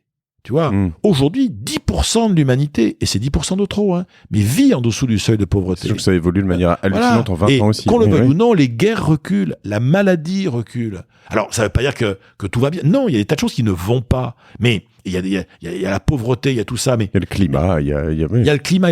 Mais même dans le climat, on a des fois des surprises invraisemblables. Tu vois, quelqu'un il y a 20 ans se serait amusé à dire, mais vous vous rendez compte que autour des années 2020, le trou de la couche d'ozone se sera refermé? On aurait dit, mais mon vieux, mais vous êtes complètement malade de sortir des idioties pareilles. Et ça, tu vois, c'est quelque chose que les optimistes aussi disent. Ils disent, écoutez, le futur a toujours été surprenant, et en bien et en mal, mais et en bien. Donc, être optimiste, en fait, si tu veux, c'est pas dire qu'on a des lunettes roses sur le nez. L'optimiste, c'est un mode de rapport à la société, à l'autre, à soi-même, qui en fait est fondé sur 2-3 idées simples. 1, c'est plus facile, vu qu'on a des vies courtes, de faire la différence en capitalisant sur nos forces qu'en travaillant trop longtemps sur nos faiblesses. Parce que si on travaille très très fort sur nos forces, avec un petit peu de chance, sur un malentendu, on peut neutraliser en partie nos faiblesses. Donc, mettons d'abord l'accent là où on est bon, là où il y a de la ressource, là où il y a du potentiel. Premier élément. C'est un choix, tu vois, c'est un pari. Deuxième pari, la vie est faite de 2 types de situations. Celles sur lesquelles on peut quelque chose et celles auxquelles on peut rien. Bon, si je passe ma vie à regarder tout ce qui ne va pas et auquel je peux rien, je vais me mettre à ruminer du toxique, tu vois. Je vais apprendre à mon inconscient que toute action est inutile et que tout est foutu. Essayons en permanence, de trouver des marges de manœuvre. C'est ce que le philosophe Pascal Bruckner, tu sais, appelle les failles propices. Essayons dans toute situation de vie de trouver où est-ce qu'il y a des failles propices. Ça, c'est le 2e pari. Le 3e pari de l'optimiste, c'est un pari sur les solutions, coûte que coûte, des solutions, même imparfaites. C'est, on tente quoi. On tente des coups. Ça sera pas parfait, ça sera temporaire, ça sera partiel, mais on avance. Tu vois, moi j'ai des étudiants qui sont en mode entrepreneuriat et créent des boîtes. La question qu'ils me posent souvent, c'est, mais écoutez, Philippe, si ça marche pas, de toute façon, là, parce qu'on prend un risque et tout, et ben ma réponse a toujours été la même. Je leur dis, écoutez, seul le réel existe. Donc, vous avez fait un choix. Vous voulez créer une boîte. Très bien. Moi, je vais vous simplifier la vie. Il n'y a que 2 scénarios possibles. 2. Ça peut bien se passer ou ça peut mal se passer. Mais dans les 2 cas de figure, il va se passer quelque chose. Et c'est avec ce qui se passera, bien ou mal, que ça sera ça, la matière première, pour passer à l'étape d'après. Et ce qui est l'histoire d'ailleurs de tous les entrepreneurs qui ont rebondi. Donc tu vois, les forces, les marges de manœuvre, les solutions, et surtout le 4e point de l'optimisme qui est de dire, autre pari, je fais un autre pari, un 4e pari. Dans le fond, comme personne n'a jamais été demain matin, on n'est jamais à l'abri d'une bonne surprise. Et donc, moi je demande d'ailleurs aux gens d'être honnêtes avec eux-mêmes. Prenez sur l'ensemble de vos vies à vous, vie personnelle, vie professionnelle, l'ensemble des grands moments, des grandes bifurcations, des moments où tout a bougé dans un sens ou dans l'autre, 9 fois sur 10, vous l'aviez pas vu venir. Donc moi je peux vous faire une prédiction sur votre avenir à coup sûr, c'est qu'il va être surprenant, en particulier pour vous. Voilà. C'est un point de passage obligatoire pour un entrepreneur où justement la matière des personnes, si je puis m'expliquer, mais comme ça, que je travaille sur ce podcast, qui sont donc des entrepreneurs, des sportifs, des artistes. Trop d'entrepreneurs pour l'instant, il va falloir que je fasse, mais c'est plus ma nature. Mais on est obligé d'être optimiste. Je veux dire, on est obligé pour une raison simple, si tu veux, c'est que sinon tu le fais pas. Je sais pas si tu es papa de des enfants. 3 enfants. Bon, mais moi j'en ai 2. Donc tu vois, quand on est parent, on a charge d'âme. On le dit toujours, c'est une belle expression. Quand on est entrepreneur, on a charge d'état d'âme.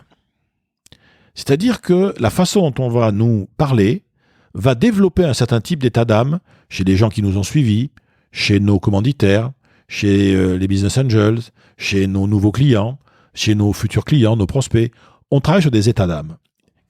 L'état d'âme de l'entrepreneur, un entrepreneur est quelqu'un, c'est un homme ou une femme qui a vocation à être suivi le long d'un chemin qui, à ce jour, n'est pas bordé, n'est pas établi, puisque on travaille sur quelque chose qui est en train de se faire. Donc, je suis obligé d'être une machine à générer, certes de la crédibilité, ça va de soi, mais aussi de la confiance, de l'envie, du désir, de l'attirance, de la loyauté, de la fidélité. Et l'optimisme, je dirais, celui qui est optimiste, c'est celui ou celle qui, à travers ses propos, va entretenir ça. Et ça veut dire que celui qui est aux commandes, de toute façon, l'entrepreneur efficace, il a un optimiste qui est aux commandes, mais attention, hein, il a un pessimiste dans la soute. C'est-à-dire qu'on a toujours les deux, mais il y en a un qui est là pour réguler en cas d'avarie, en cas de difficulté. La fonction pessimiste, elle existe, tu vois. C'est la fonction d'alerte, la fonction de précaution, la fonction gestion du risque, etc. Bien évidemment. Mais elle est uniquement une fonction de régulation. Si tu as, tu vois, une dynamique optimiste avec une régulation pessimiste, mais c'est le top du top. Et alors, dans l'entrepreneuriat, ça va se traduire comment? Mais par le fait que tu as des gens qui vont être... Un entrepreneur, c'est un optimiste de but. On va gagner, on va réussir, on va créer un nouveau marché, ça va être formidable. Mais c'est aussi un pessimiste de chemin. Il va te dire, attendez, ça va pas se passer comme ça. Hein. Ils vont pas nous laisser faire. Donc, être dans... On va y arriver, mais ça va être coton. C'est typiquement ce que j'appelle, moi, l'optimiste responsable, l'optimisme tonique. Du coup, j'allais en fait te poser des questions. Mais une question qui était, est-ce qu'un entrepreneur pessimiste peut réussir? Mais à la fois, un entrepreneur... Et du coup, ce que tu me dis, hein, d'une autre question, c'est est-ce qu'un entrepreneur qui est que optimiste peut réussir aussi? Parce que... un entrepreneur qui est que optimiste peut réussir à condition qu'il se soit à quelques endroits clés entouré de pessimistes. Tu vois, c'est pas un hasard si d'ailleurs dans l'entrepreneuriat, tu as souvent des équipes, tu vois, entre le techno, le commercial et le gestionnaire. Ben, c'est vrai que voilà, on a besoin d'un commercial qui soit un optimiste à tout crin, d'un gestionnaire qui aura le niveau pertinent de prudence, de scepticisme, qui se méfiera des emballements, qui régulera, et puis je dirais le techno qui se baladera entre les deux selon ce qu'on est en train de faire. C'est clair. En revanche, le problème... J'ai l'impression que tu décris mes associés. Un optimiste tout seul, il risque de se mettre en danger. Oui. Et un pessimiste tout seul risque de plomber l'ambiance et tuer le désir de le suivre. Donc voilà. Alors, cela dit, après il y a aussi un choix. Enfin, il y a un choix. C'est pas vraiment un choix, mais un peu quand même. Moi, j'ai un chef d'entreprise parce que je forme beaucoup de dirigeants. Il me dit, mais écoutez, Philippe, je sais pas comment vous dire, mais c'est ma nature, quoi. Je suis pas optimiste. Je dis, mais écoutez, il y a pas de problème. Faites semblant. Just pretend. Parce que on attend ça de vous. C'est-à-dire que vous avez le droit d'avoir des doutes. Mais quand vous êtes en situation, la situation là aussi concrète, hein, on est en réunion de travail, on est en train de préparer le plan d'action pour l'année qui vient, on est en réunion de résolution pour un problème technique avec un client. À ce moment-là, ce qu'on attend du dirigeant ou de la dirigeante, c'est qu'il soit celui qui est en posture optimiste. Pourquoi? Parce que dès l'instant où je suis optimiste, je donne de fait l'autorisation et la permission aux autres de lâcher eux aussi les fauves et leur optimiste intérieur. Même si moi-même, je sais que là, j'ai quelques doutes, mais je suis obligé d'avoir cette attitude pour permettre aux autres de le faire. Et quand tu dis je suis pas par nature optimiste, enfin pas toi, hein, mais tu te projettes là, tu peux pas le devenir? C'est un état qui se change, ça, tu crois? Disons que, comment te dire, le trait de caractère optimiste ou pessimiste, il se structure donc pendant le développement de l'enfant et de l'adolescent. Mais il se structure à partir de plein de sources qui ne sont pas toutes contrôlables. Ça se structure à partir, bien sûr, des expériences de la vie, entre autres de l'éducation, bien évidemment, les messages d'éducation. Ça, c'est aussi des expériences de la vie. Comment te dire? Moi, souvent, je dis, c'est une expression que j'avais volée gentiment, mais à Jean d'Ormesson, qui disait, moi, j'ai traversé la vie en première classe. Moi, je peux le dire, tu vois, j'ai toujours été dans des bonnes conditions, Donc, dans le fond, on pourrait me dire, c'est facile pour toi d'être optimiste. Ouais, bien évidemment. Moi, parce que je trouve que je rends grâce, tu veux, à tout ce qui a pu m'arriver. C'est formidable. Donc, on n'a pas tous la même vie, on n'a pas tous les mêmes messages d'éducation. Accessoirement, on n'a pas tous la même biochimie. Hein. T'as des biochimies du corps qui sont pas tellement favorables à l'optimisme. À un moment donné, t'as des carences, tu vois, une carence en vitamine D, en fer, un petit souci hormonal. T'as beau être le plus optimiste du monde, tout d'un coup, t'as un problème d'hypophyse de thyroïde qui commence à déconner. Bah, tu vas voir que tu vas te lever le matin, ton optimisme, il a fondu comme neige au soleil. C'est pas que de la volonté, tu vois, c'est pas que du mental. Il y a aussi des éléments très, très, très physiologiques. Donc, ce qu'on peut en revanche faire, c'est progressivement apprendre à faire davantage confiance aux autres, à faire confiance à l'inattendu et à travailler sur sa capacité à tirer parti, tu vois, à parier sur le meilleur. D'accord. Alors bien sûr, on sera parfois déçu. C'est évident qu'on sera déçu, mais c'est jouable. Et puis moi, j'ai un truc là que je peux partager avec nos auditeurs. Moi, j'ai une vraie conviction sur l'optimisme. D'abord, je trouve que c'est formidable, c'est hyper écolo l'optimisme, tu vois. C'est vert l'optimisme. Pour moi, quand je vois l'optimisme, je vois pas du rose, je vois du vert. Je vois du vert parce que l'optimisme, pour moi, c'est une énergie relationnelle renouvelable. Et pourquoi est-ce qu'elle est renouvelable, cette énergie relationnelle ? C'est parce qu'elle augmente au fur et à mesure qu'on la partage. Donc, tu te lèves le matin, tu peux pas te dire, tiens, allez, aujourd'hui, je vais être optimiste. C'est pas possible. La vie, c'est pas comme ça marche pas comme ça. En revanche, tu peux te dire, bon là, aujourd'hui, j'ai mon état d'humeur du moment, mais je vais faire en sorte de rendre le plus optimiste possible par rapport à des situations concrètes un maximum de gens. Je peux pas décider d'être optimiste du jour au lendemain, mais je peux décider d'être un pourvoyeur d'optimisme. Ça, je peux tenter le coup. C'est assez marrant parce que j'ai un gros marqueur dans ma vie. Je pense que j'ai eu ces faisceaux qui m'ont rendu optimiste quand même, mais il y a des petites choses, tu vois, dans la vie qui font des différences et pendant un moment à la fin de mes études je suis allé pas mal en Indonésie, pas mal à Bali, dans les îles aux alentours, et puis un jour en fin de voyage je suis dans un taxi et puis c'est un méga bordel autour et je lui dis mais je sais pas, mais fais quelque chose quoi, klaxonne, enfin j'en sais rien quoi. Et là le type me regarde. Alors Bali a une particularité dans un pays qui est principalement musulman, c'est que c'est une île hindouiste hein. Et il me dit mais genre en plus il me regarde genre mais t'es con quoi, enfin, genre non, un peu genre mais pourquoi en fait, il comprenait pas et il me dit mais si je klaxonne et c'était pas une leçon qu'il me donnait, c'était vraiment juste quelque chose de naturel oui. Quoi. Il me dit si je klaxonne, je vais alors non seulement énerver le mec qui fait n'importe quoi devant, bon, soit, c'était mon but, mais je vais aussi énerver toi, moi, tous les gens autour qui n'ont rien à voir avec la scène, qui sont chez eux, chez machin, etc. En fait, ta remarque est complètement débile. Et ils me le disaient pas comme ça parce qu'ils sont plutôt bienveillants justement dans l'approche.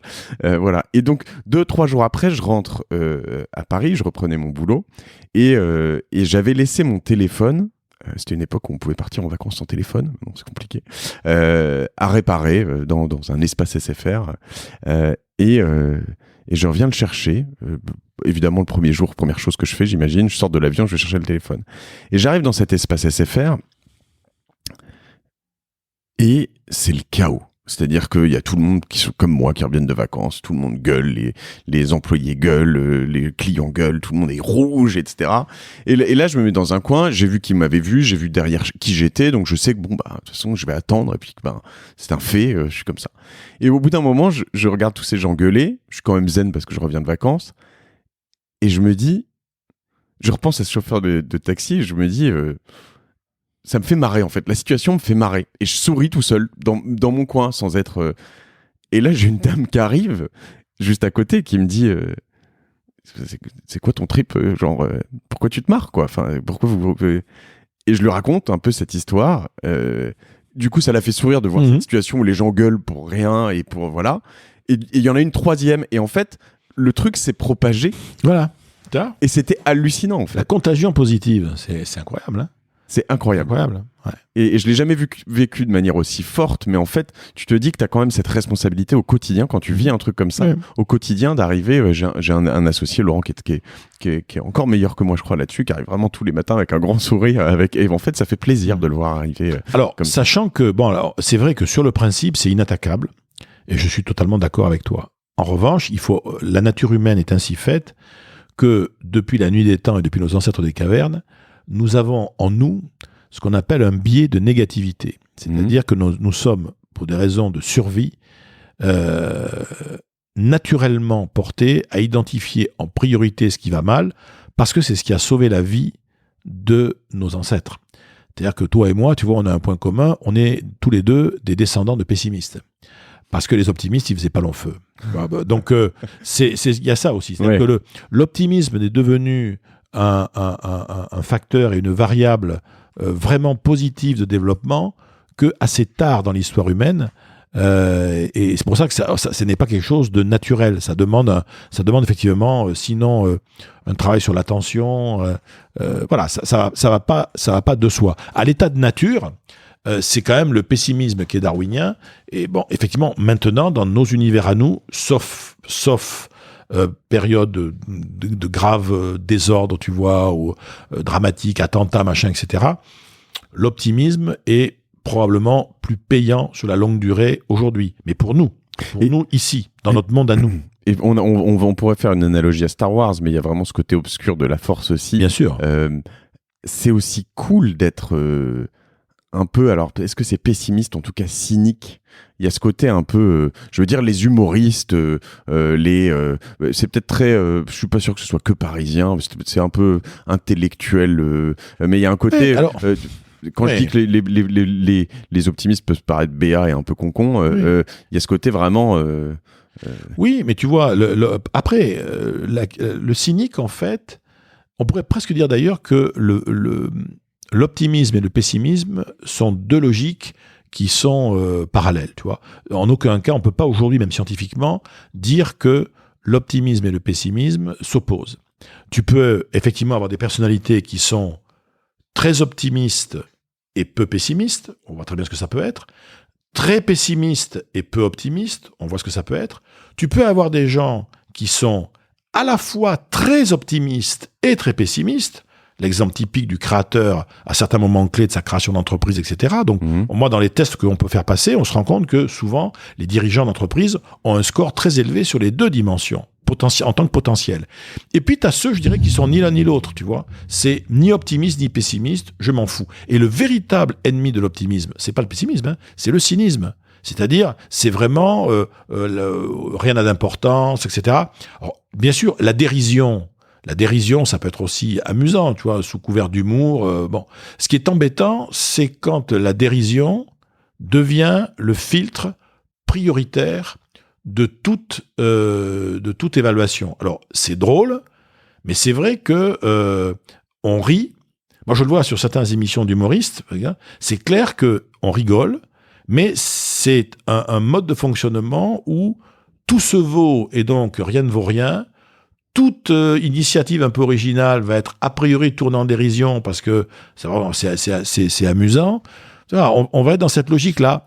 Mais bon, en soi, ça reste quand même drôle parce que on carbure à ça. C'est comme l'histoire des mauvaises nouvelles. Tu vas dire, les gens n'aiment que les mauvaises nouvelles. Non, les gens aiment prioritairement les nouvelles dramatiques parce que les nouvelles dramatiques, quelles qu'elles soient, sont porteuses de quelque chose, d'apprentissage et d'enseignement. Mais en revanche, c'est Joël de René qui dit ça d'ailleurs, c'est pas moi. Il dit mais bon, pourquoi est-ce que les gens aiment les mauvaises nouvelles? C'est qu'il y a beaucoup de gens quand ils voient des mauvaises nouvelles à la télé, ils n'oseront pas se l'avouer, mais de facto, c'est en train de les rassurer sur leur propre situation à eux. Tu vois, t'es là devant une catastrophe à l'autre bout du monde où tout a pété, etc. T'as tout en boucle sur les chaînes d'infos et toi t'es là dans ton salon, oh là là, les pauvres gens. Ah oui, mais tu peux pas t'imaginer le bien que ça te fait, même si tu veux pas te l'admettre. Tu vois, on est aussi là-dedans. C'est hyper intéressant. Pour passer juste, alors très rapidement, mais comprendre parce que tu parles donc des grandes gueules. 5 ans, mais c'est quoi cet interstice dans ta vie? Comment ça arrive? Tu sais, c'était à l'époque, j'avais fait un déjeuner, on parlait d'optimisme, je devais faire une émission, je sais sur RMC, je sais plus avec qui. Je crois que c'était avec Brigitte Lahaye à l'époque pour parler d'optimisme dans la vie, tout ça. Ouais. C'était dans l'émission de Brigitte Lahaye. Et j'avais discuté avec Franck Lanoux, qui était à l'époque le patron donc de la station. On était donc dans les locaux de l'Obs, puisque mon éditeur, toujours mon éditrice d'ailleurs, France Rock, qui dirige les éditions Saint-Simon, qui est l'éditeur de mes bouquins, était là, et il se trouve qu'à table, on parle politique. Et il me dit, tiens, est-ce que ça t'intéresserait? On cherche à renouveler nos chroniqueurs, commentateurs, de tester. Moi, je trouvais ça amusant, parce que j'avais jamais fait de radio. Et je lui dis, écoute, pourquoi pas? Donc, je connaissais bien, moi, l'émission, je l'écoutais souvent. Je me disais, voilà, moi, je vais me faire aligner. Il y a quand même effectivement des vraies grandes gueules là-dedans. Ça va être bon. Et puis, j'y suis allé, j'ai trouvé l'équipe très sympa. Et j'ai travaillé régulièrement. J'ai fait à peu près entre 3 et 4 émissions par mois pendant 4-5 ans. Non, et ça a été vraiment un moment bien. C'est un moment de ma vie que j'ai beaucoup apprécié. Ça m'a beaucoup appris. J'ai rencontré des gens tout à fait passionnants et j'ai gardé un très très bon souvenir de la radio, de RMC, de l'équipe qui pilote toujours ça, qui sont Alain Marchal, Olivier Truchot. Et vraiment, ça a été un moment formidable. Et puis après, je suis passé à autre chose. Voilà. Petit hasard. Bon, on a parlé longuement de radio et de comment chroniquer et devenir chroniqueur avec David Abiker dans un super épisode.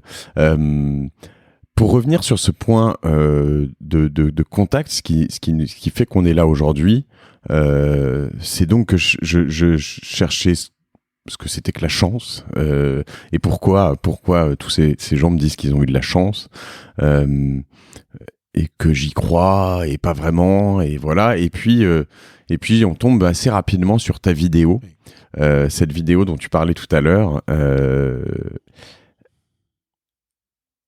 Tu peux me raconter l'histoire de cette vidéo? Oui, c'est d'ailleurs parce que l'histoire de la vidéo, d'ailleurs, en tant que telle, à elle seule, j'allais presque dire, résume la théorie.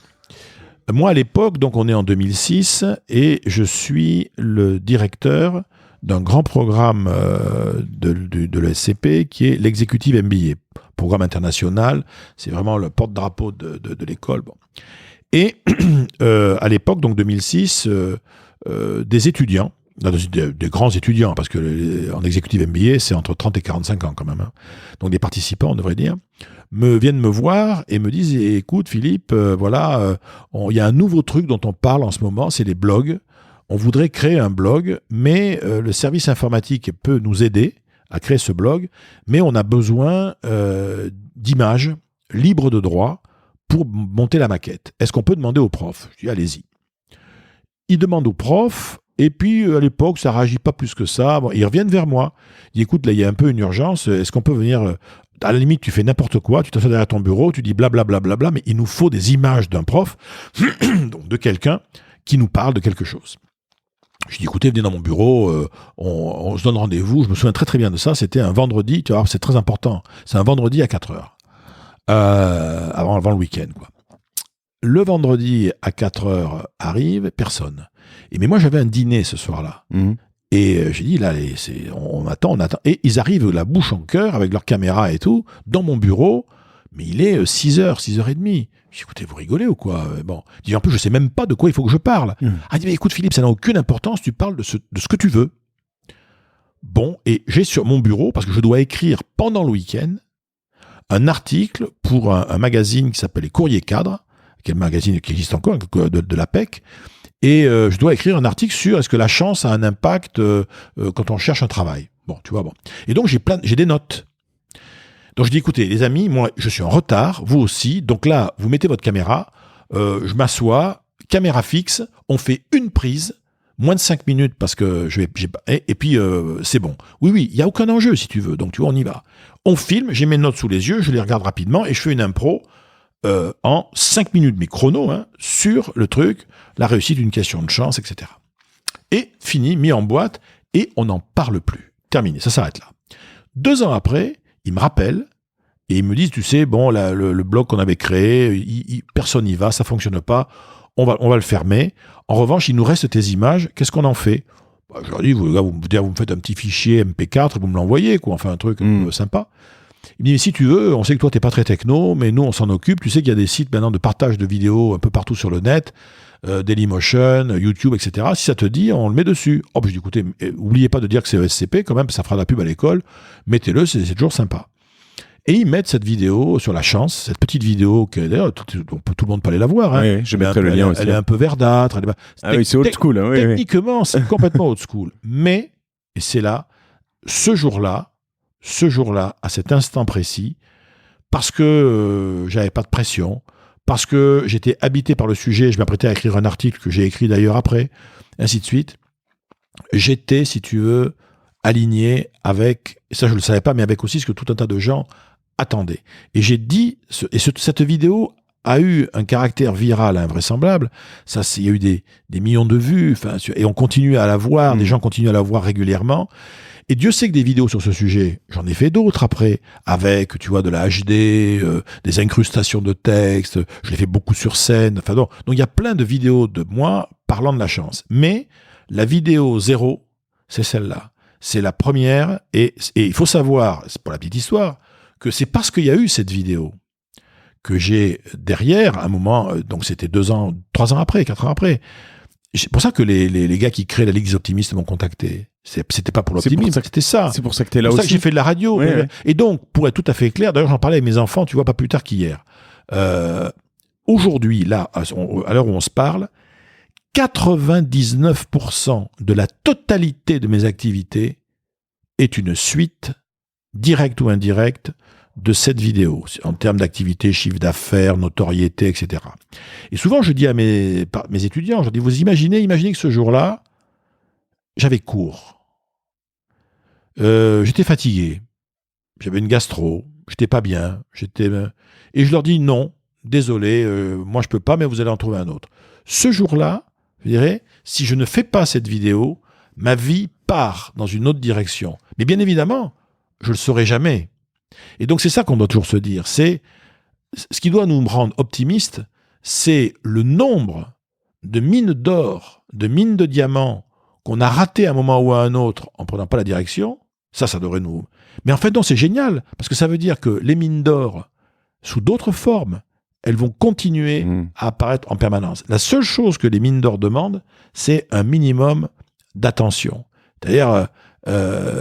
La moindre des choses que la mine d'or me demande, c'est de l'attendre, quoi. Si je m'attends à rien, c'est ce qui va se passer. Et si je commence à m'attendre à plein de choses, comme par hasard, je crois que c'est Deepak Chopra, le médecin indien, qui disait, on ne sait pas trop expliquer pourquoi, mais il apparaît que l'intention organise sa propre réalisation. Ça fait partie, je dirais, tu vois, des mystères systémiques du monde. Alors, je vais reprendre une petite anecdote récente qui m'est arrivée. Alors qui est moins heureuse que ça d'ailleurs, mais même qui est très malheureuse. Mais il se trouve que moi je suis pas mal dans cette démarche, c'est-à-dire j'aime bien faire, donc l'intention et aller sur des choses, et donc j'ai toujours ce FOMO, hein, ce fear of missing out, donc cette crainte de louper quelque chose. Et il y a pas un mois, donc on est en janvier 2019, pour fêter les 40 ans d'un de mes amis, on va accomplir un rêve qui est, on aime tous bien skier, qui est d'aller faire du hors-piste déposé en hélico. Première fois, lui est né dans une station de ski, enfin voilà, il l'a jamais fait, et on va faire ça. Je rejoins une bande de copains, et ils étaient là depuis quelques jours avant, et ils me disent la neige est trop pourrie, on annule, on n'y va pas. Et là, tu vois, dans cette démarche d'intention et de choses comme ça, j'ai dit non, mais en fait, c'est pas grave, elle est pas bien. Et en fait, ils avaient déjà annulé. Et j'étais vraiment, tu vois, alors évidemment, ça aurait probablement pas changé ma vie. Et encore, tu sais pas, on filme un truc, on fait quelque chose, t'en sais rien. L'hélicoptère, le lendemain, s'est écrasé. Il y a eu 7 morts. Et tu te dis, en fait, dans ces moments-là, finalement, ces petites choses, c'est peut-être même de ma faute s'il s'est écrasé, parce qu'il a touché, il s'est planté sur un autre avion, sur un avion. Il y a eu un crash en l'air, et donc du coup, on serait parti 10 secondes avant, 10 secondes après. Et tout ça, alors ça, c'est la vraie chance entre guillemets, ou le truc totalement incontrôlable. Là, ce dont tu parles, c'est plus des choses contrôlables. En fait, il y a eu un chercheur qui s'appelle Austin qui a essayé c'est assez drôle, il a essayé de théoriser ça, et lui, il est parti du hasard. Et donc, le hasard, en disant, voilà, il y a en fait plusieurs façons de penser le hasard. Il y a d'abord le hasard pur, ce dont tu me parles, c'est un truc qui arrive, mais complètement par hasard. Après, il y a la chance, donc là, c'est un coup de chance ça t'a évité une malchance, ça a été une malchance pour les autres, malheureusement, mais bon, c'est une espèce de hasard un peu isolé. Après, tu as le hasard et le mouvement. C'est-à-dire que je me mets en mouvement, je bouge, et dès l'instant où je bouge, j'augmente la probabilité qu'il se passe des choses. Tu vois, c'est j'arrive dans une ville où je connais personne, mais pendant les premiers mois, je prends tout ce qui se présente, même les trucs les plus débiles en termes de événements sociaux, etc. Parce que personne ne me connaît. La seule façon que j'ai de rencontrer des gens, et si possible des gens géniaux, c'est de me bouger, de faire même sans projet, sans rien. Le consultant, par exemple, qui accepte de prendre des missions à pas cher ou presque gratuites pour commencer. Alors après, t'as donc le hasard. Le hasard et le mouvement. Après, t'as le hasard, le mouvement et l'attente. C'est-à-dire que j'attends un truc particulier. Très particulier. Mais donc, pour ça, parce que j'attends un truc particulier, je me mets en mouvement. Exemple, j'arrive dans une ville que je connais pas, je suis célibataire, je vais rester longtemps dans cette ville, je bouge, mais moi, je voudrais rencontrer, par exemple, tu vois, une femme, mais j'aimerais bien rencontrer une grande brune athlétique. Il est identifié, ce mouvement. Donc, en fait, je me mets en mouvement, mais j'ai le radar qui est orienté sur quelque chose. Et puis, tu vas avoir la chance de top niveau, qui est, je vais en permanence, à travers les événements inattendus de toute nature que je vais rencontrer, parce que je bouge beaucoup, reconfigurer mes propres systèmes d'objectifs de façon à devenir ce fameux transformateur, tu vois, rentabilisateur d'inattendu qui est le vrai chanceux. Donc le hasard pur et dur, tu vois, c'est quelque chose qui est intéressant, mais c'est peu contrôlable et de toute façon, c'est assez peu renouvelable. Ce qui va être intéressant, c'est ce qu'on va appeler la personnalité chanceuse, c'est-à-dire avoir un rapport au monde, un rapport aux autres, qui va en fait favoriser la perception d'événements inattendus dont on va faire quelque chose. Tu vois.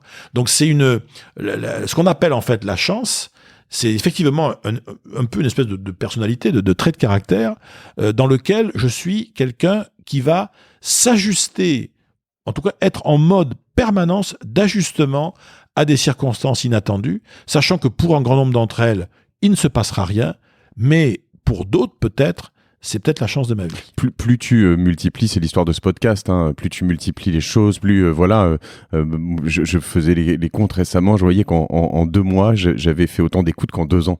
Et en fait, le mouvement, ça c'est quelque chose qui m'anime énormément, c'est très lié d'ailleurs, mouvement et animation, mais tu vois, si je reprends alors on va pas s'éterniser là-dessus, mais si je reprends cet épisode, c'est le non-mouvement finalement. C'est ça qui m'a chagriné, c'est le fait de pas avoir bougé qui a provoqué cette chance, entre guillemets. C'est pour ça que là, on était sur du hasard pur. Ouais, sur du hasard pur. Du hasard pur.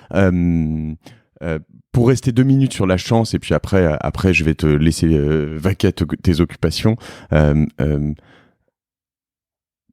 Comment on peut se prédisposer à la chance? Alors, je formule différemment, mais t'as expliqué des choses là, hein, le mouvement, un certain nombre de choses. Mais est-ce que en ce moment, on parle de morning routine, on parle je sais pas, de lecture, de sport, de choses comme ça. Est-ce que t'as des éléments concrets clés? De choses à faire au quotidien, je sais pas, qui peuvent aider les gens qui nous écoutent, m'aidez-moi à me dire, Bon. Alors, il y a peut-être au départ quand même, comment te dire, anecdote, il y a pas mal d'années de ça, je présentais un projet dans un comité de direction, un projet très innovant. Tout le monde avait l'air à peu près d'accord. Et puis il y avait un gars qui était pour moi un vieux, si tu veux. En fait, un vieux, il avait mon âge aujourd'hui, tu vois. Et qui lui arrêtait pas de dire ouais, mais de toute façon, c'est une nouveauté, tout ça, mais j'y crois pas. On est dans des métiers de commerce, vous voyez. Ce qui compte, c'est avoir de la chance. Pardon. Il y en a qui ont de la chance, il y en a qui n'en ont pas. Et effectivement, avec le PDG de la boîte, qui était un pote à lui, ils étaient rentrés en même temps il y a 25 ans. L'un était devenu le PDG et l'autre il était chef des ventes, de fait. Et à ce moment-là, mais on était 30 dans la salle, il se tourne vers son pote et il lui dit, reconnais la chance, ça nous connaît tous les deux, hein. On est rentrés ensemble, t'es d'accord? Ouais. Reconnais que toi, t'as eu de la chance, et moi, j'ai eu moins de chance. Et l'autre, on se démonte pas, parce qu'il aime bien son copain, mais il sait comment il est. Mais devant tout le monde, il a dit la chose suivante. Tu sais, c'est vrai, mon ami. C'est vrai. Toi, c'est vrai que tu n'as pas eu de chance. D'un autre côté, même si tu en avais eu, qu'est-ce que tu en aurais fait? Et là, tu vois, ça a calmé le jeu, parce que la chance, faut au moins lui donner une direction, tu vois. Faut au moins l'aider, quoi. Donc, première idée, est-ce que j'ai des rêves, des envies, des désirs? Ma boussole intérieure, elle m'amène vers quoi? Bon. Parce qu'à partir du moment où j'ai ces désirs, ces envies, peu importe, hein, c'est pour ça que c'est la première des routines, c'est d'écrire, comme dans le roman de la cour, tu vois, la liste de ses envies. Tout, mais la tenir à jour, tu vois. Il faut faire une liste. Il faudrait que tout le monde ait dans son téléphone portable, tu vas dans ton appli Notes, tu vois, et t'as un truc, c'est liste de mes envies. Tout ce que j'aimerais, les trucs les plus fous, tu vois. tout ce que j'aimerais obtenir, avoir, réaliser, me payer, vivre, expérimenter, un truc, tout ce qui me ferait envie, j'essaie de tenir cette liste à jour, d'autant plus que en la relisant régulièrement, en plus je la mets à jour. Tu l'as, toi ? Moi j'en ai une moi, dans le truc, oui, parce que surtout que moi, comme j'approche de la retraite, si tu veux, tu vois, donc le nombre de choses que j'ai envie, c'est incroyable. Donc j'ai envie, c'est incroyable. Donc ça, par exemple. Mais dès l'instant où tu as une liste d'envies, c'est comme si tu réglais ta boussole intérieure vers plusieurs choses. Donc, à partir de ce moment-là, dès l'instant où tu as... La deuxième règle, c'est de toute façon l'attention. L'attention au sens de la disponibilité. On va appeler ça comme on veut. La curiosité, s'intéresser à des choses qui ne nous intéressent pas naturellement, avoir justement des routines de rupture. Chaque fois que je prends le train, je te donne un exemple, chaque fois que je prends le train, je m'achète ou Psychologie Magazine, ou psychologie positive, etc. Bon. L'autre jour, j'ai pas acheté ça. Je me suis dit, tiens, je me suis baladé dans les rayons, je me suis dit, tiens, ça fait longtemps que j'ai pas acheté Science et Avenir. J'ai acheté Science et Avenir, et là, je tombe sur un article incroyable sur l'évolution de l'hominisation, bon, peu importe, exactement ce dont j'avais besoin par rapport à une conférence que j'étais en train de monter. Hasard total, mais hasard lié à une mise en mouvement. Je suis sorti de ma routine, j'ai fait autre chose. Donc, la notion d'orienter ma boussole vers des projets, des ambitions, des désirs, des rêves, ça c'est du quotidien, mais avec, il y en a, ils font ça en tenant un journal, en tenant la liste de leurs envies. Ensuite, il y a la curiosité, deuxième critère. Se bouger, aller, être en situation de disponibilité par rapport à la connaissance. Tu aimes les bouquins, tu vas à la FNAC, tu vas te balader. Quand on va à la FNAC, on a presque toujours, souvent en tout cas, un objectif. C'est intéressant aussi de se dire, tiens, je vais me faire un cadeau, 15 minutes, de déambulation pure et dure dans la FNAC, dans des rayons où je vais jamais. Parce qu'a priori, ça m'intéresse pas. Dans les rayons qui m'intéressent pas, il va y avoir probablement des choses qui sont des choses importantes pour moi en ce moment, mais je le sais pas. Donc j'y vais. J'attends de voir ce qui va se passer. Donc tu vois, c'est des points clés. Troisième élément, la caractéristique du chanceux, c'est que c'est un diffuseur de chance. Alors ça, c'est un point clé. La chance, c'est d'un truc qui est aussi collectif, tu vois. C'est comme l'optimisme, on a quand même intérêt à le partager. Et souvent, moi, on m'a souvent dit, mais alors, c'est quoi le premier truc pour avoir plus de chance dans la vie ? Alors ça, celui-là, je suis sûr de mon coup, parce que ça fait quand même maintenant plus de 40 ans que je le fais. Si on veut avoir plus de chance dans la vie, il faut en être une pour les autres. C'est-à-dire que la meilleure façon pour atteindre ses objectifs dans la vie, c'est d'aider ceux dont on a besoin et ceux qu'on aime à atteindre les leurs. Donc, pourquoi est-ce que celui qui me rencontre aujourd'hui, c'est son jour de chance, il ne le sait pas encore ? Pourquoi ? Parce que peut-être que grâce à toi, aujourd'hui, tu as quelqu'un qui va rencontrer quelqu'un qu'il n'aurait jamais rencontré si tu n'avais pas mis ton grain de sel.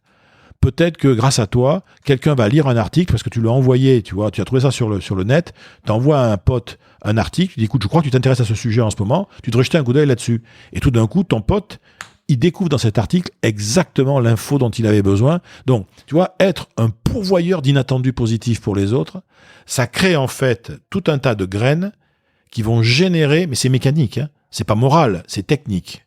Ça va générer de la réciprocité. Si tu passes ton temps à être une chance pour les autres, à un moment ou à un autre, et donc, d'ailleurs, par rapport aux entrepreneurs, on te dit toujours, il faut trouver la bonne opportunité. Non, ce sera toujours temps. Mais, et si je cherchais d'abord, moi, en être une d'opportunité ? Pourquoi, encore une fois, les gens qui me croisent aujourd'hui, je suis une opportunité pour eux, et ils ne le savent pas encore. Ça, ce sont des choses, tu vois, qui vont générer, dans la relation à autrui, un certain nombre d'éléments quand même puissants. Et puis enfin, après si tu veux, l'intention, le mouvement, la disponibilité, la curiosité et le partage, la connexion, le quatrième élément clé en matière de chance, c'est aussi le recyclage. Hein, parce que dans le fond, le vrai chanceux, il vit en mode compost. Hein. Il passe son temps à recycler du déchet de vie, des problèmes, des non, des difficultés, des emmerdements, et en faire quelque chose. Hein. On va rebondir.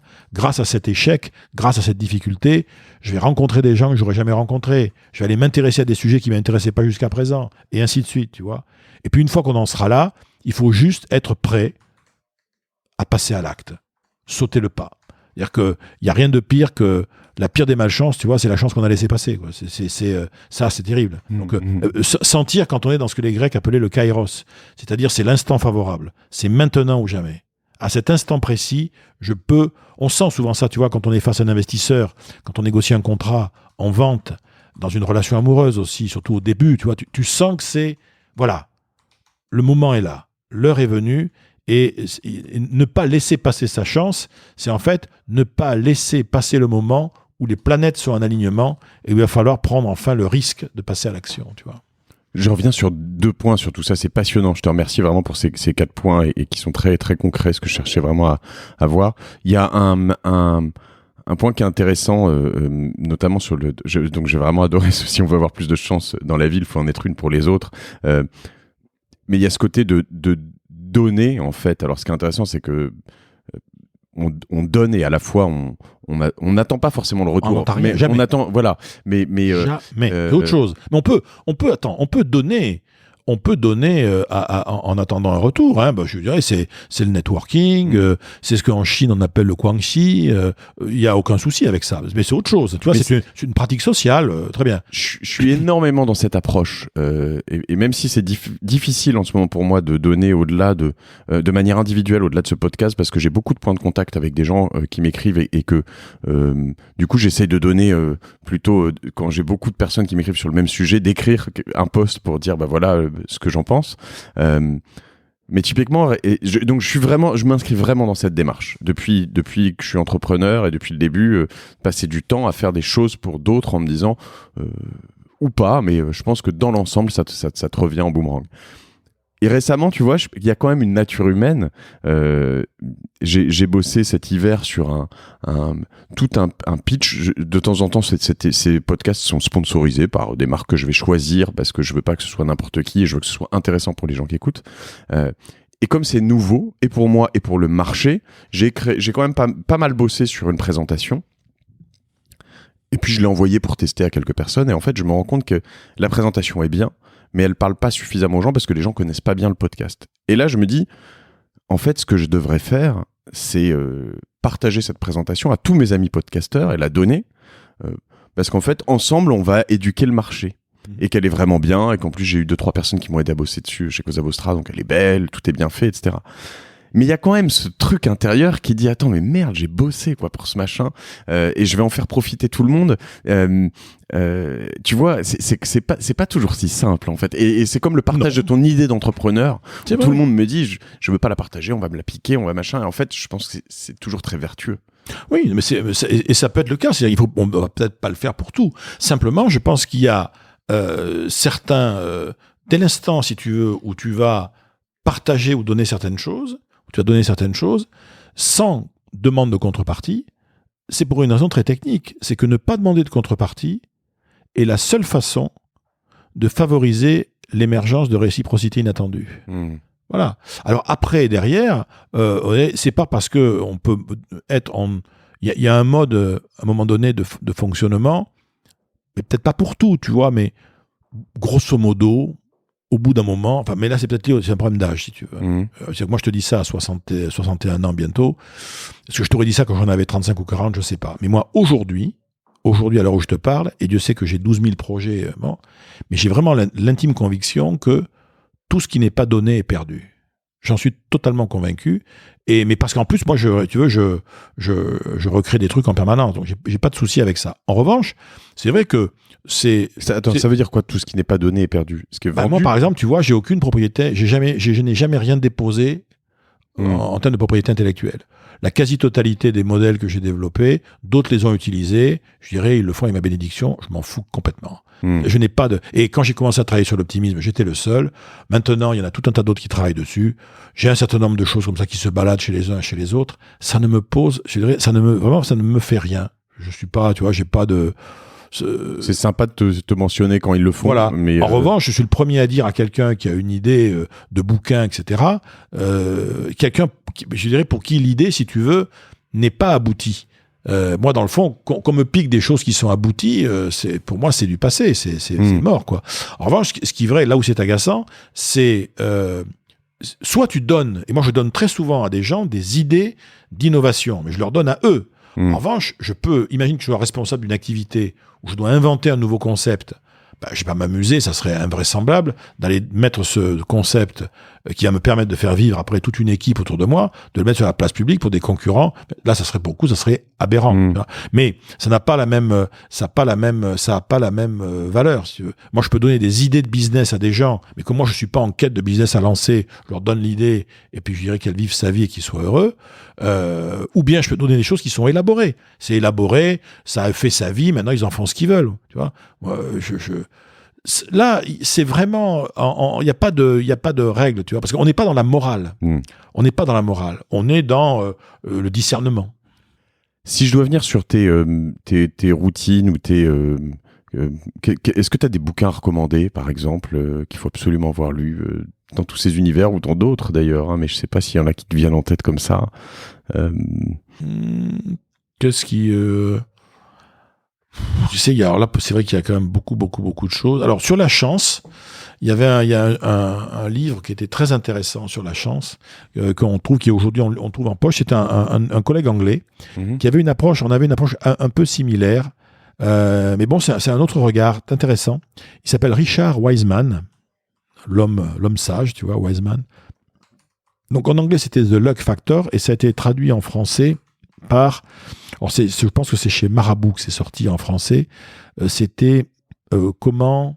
Ah, il faudra que tu... Là, je vais le chercher. Ouais, attends, Richard Wiseman, tout ce qu'il a écrit en français sur la chance, c'est vraiment intéressant. Okay. Sur la thématique de la chance, ça, c'est vraiment très, très bien. Et sur l'optimisme, moi, il y a un auteur qui a écrit des ouvrages sur l'optimisme après moi. Donc, mais quand j'ai vu ces livres, j'ai dit tiens, ça c'est bien, c'est les livres que j'aurais aimé écrire là-dessus. Je suis ravi de mon éloge de l'optimisme, ça a bien marché, mais c'est le docteur Braconnier, Alain Braconnier. Il a écrit un livre qui s'appelle Optimiste, tout simplement. C'est chez Odile Jacob, sauf erreur. Et il avait écrit ensuite un livre sur l'enfant optimiste, comment rendre ses enfants optimistes, qui sera d'ailleurs un livre que je vais réécrire quelque chose dans les années qui viennent autour de l'éducation optimiste. Mais donc, Alain Braconnier, j'avais beaucoup aimé ce qu'il avait fait. De même que tu as aussi un autre auteur en France que je trouve absolument charmant et qui a sur tous ces sujets-là, ça s'invente pas, il est psychiatre, c'est le docteur Michel Lejoyeux. Michel Lejoyeux, les 5 clés pour vivre en mode optimiste, je crois, à vérifier aussi, hein, mais qui est vraiment quelque chose d'intéressant. Donc dans les auteurs français, il y a beaucoup de choses intéressantes qui ont été faites. Et puis tu as tous les grands classiques, tu as mon ami Florence Servan-Schreiber avec les kiffs, 3 kiffs par jour, Power Patate, tous ces ouvrages-là. On a quand même pas mal de choses intéressantes, des ouvrages aussi beaucoup plus sérieux quand même, mais de Christophe André. Oui. Plus d'ailleurs les ouvrages qu'il a écrits lui-même, hein. Les ouvrages partagés avec Alexandre Jolien et Mathieu Ricard, moi c'est pas ma tasse de thé. Moi, la méditation, tout ça, c'est pas mon truc. En revanche, tout ce que lui avait écrit, Imparfait, libre et heureux, ça c'était Vivre, tout ça c'est très très bien, je trouve. Ok. J'en ai lu un ou deux en effet de Christophe André. Dans ton orga, dans tes applis, dans tes petites choses, t'as des petits secrets, des choses que... Non, parce que moi je suis pas techno pour dessous. Ouais. Donc j'ai quelques applis, mais c'est mes enfants qui me les ont mises, mais je carbure pas. D'abord déjà, tu vois, moi je suis pas sur les réseaux sociaux. Tu vois, j'ai une page LinkedIn où je vais jamais. Ma page Facebook est inactive depuis avril 2014. Donc moi j'ai vraiment fait, et ça c'est que j'ai commencé à faire ça au début quand j'étais à la radio. Je me suis délibérément sorti des réseaux sociaux parce que je trouvais qu'il y avait, quand tu prenais des prises de position, tu vois, un peu raides dans les médias, si tu commençais à regarder les réseaux sociaux, là tu t'en prenais plein la tête, et moi je trouve que je n'ai aucune raison de me rendre malheureux en prenant des torrents de boue parce que ce que j'ai raconté n'a pas plu à Pierre, Paul ou Jacqueline, quoi. Donc j'ai arrêté, et puis surtout, je vais te dire, ça me servait pas même en termes de business. J'ai la chance d'avoir beaucoup de demandes qui viennent en direct, et donc t'as une vidéo sur la chance qui fait tout. Grâce à ça, oui, puis celle sur l'optimisme aussi. Non. Et donc je renvoie aussi beaucoup de contacts sur des collègues avec qui je travaille. Et puis je vais te dire, voilà, moi je préfère, tu vois, passer du temps avec mes enfants, on va regarder une série à la télé, lire un bon bouquin. Je passe pas à part le temps de travail, d'écriture, moi je passe très peu de temps sur écran. Et justement, alors non, deux choses. Du coup, pour te contacter, il faut passer par ton site internet, c'est le plus simple. Il y a même ton numéro, je crois, en ligne, il me semble. Enfin voilà. Oui, sur le site internet, faut que les gens fassent attention. Il faut qu'ils reproduisent l'adresse, hein, parce qu'on a mis l'arobase entre parenthèses. D'accord. Pour éviter le phishing automatique et les choses comme ça. D'accord. Non, par le site internet, il y a mon numéro de téléphone et il y a mon numéro de mail. Voilà. Mais après, moi, je suis joignable. En termes de prise de contact, je suis très ancien monde, moi.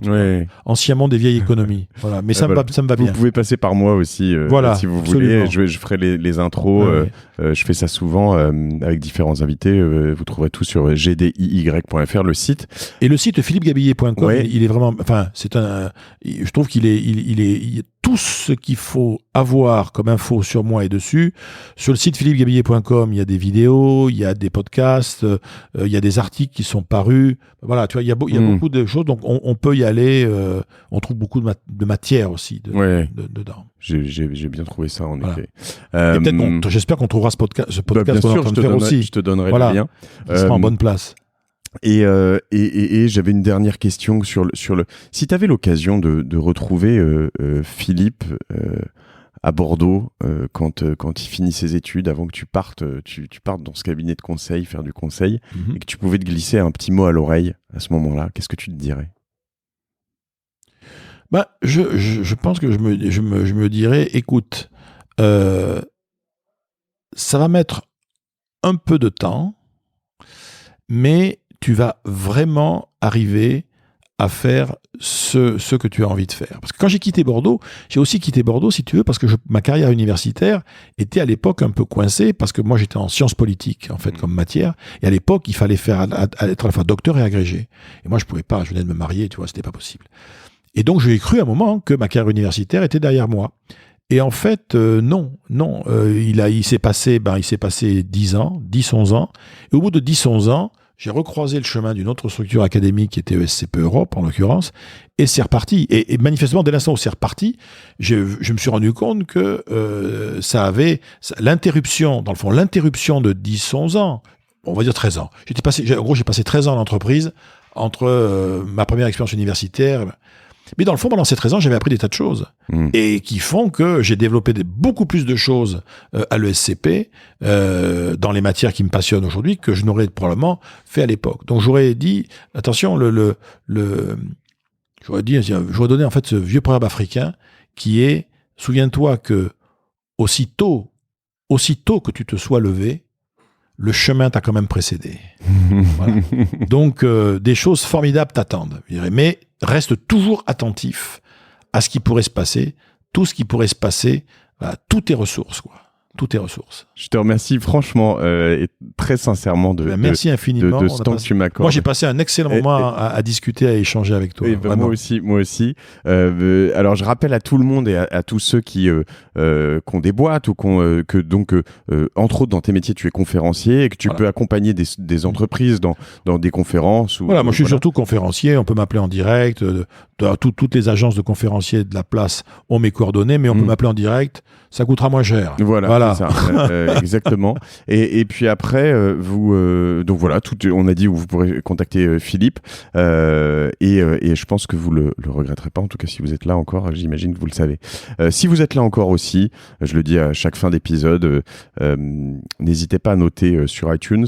Et puis allez, je vais changer un peu de registre, à le partager aussi ce podcast à l'oral, parce que souvent je remarque que quand je demande à des gens récemment sur les réseaux sociaux ou quand on me contacte pour me donner généralement des messages très sympathiques, je demande comment vous avez connu ce podcast et on me dit souvent c'était lors d'un dîner ou c'est un de mes potes qui m'en a parlé ou voilà. Et donc n'hésitez pas à inscrire de force vos amis sur leur téléphone parce que généralement ils savent pas comment écouter un podcast, c'est encore assez nouveau. Et puis voilà. Et puis je vous remercie vous aussi sincèrement d'écouter ces épisodes jusqu'au bout. Moi je m'éclate, c'est grâce à vous aussi. Donc voilà. À bientôt Philippe. À bientôt et encore merci. Salut tout le monde.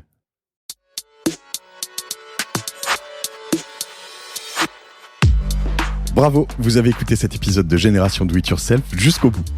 Merci de le partager à 2 personnes autour de vous, d'inscrire de force vos amis au podcast sur leur smartphone et de mettre une note 5 étoiles avec un gentil commentaire.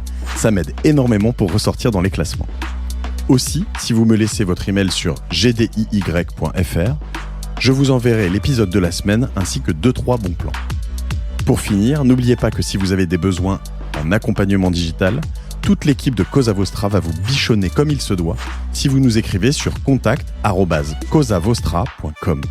Je suis Mathieu Stéphanie et je vous embrasse.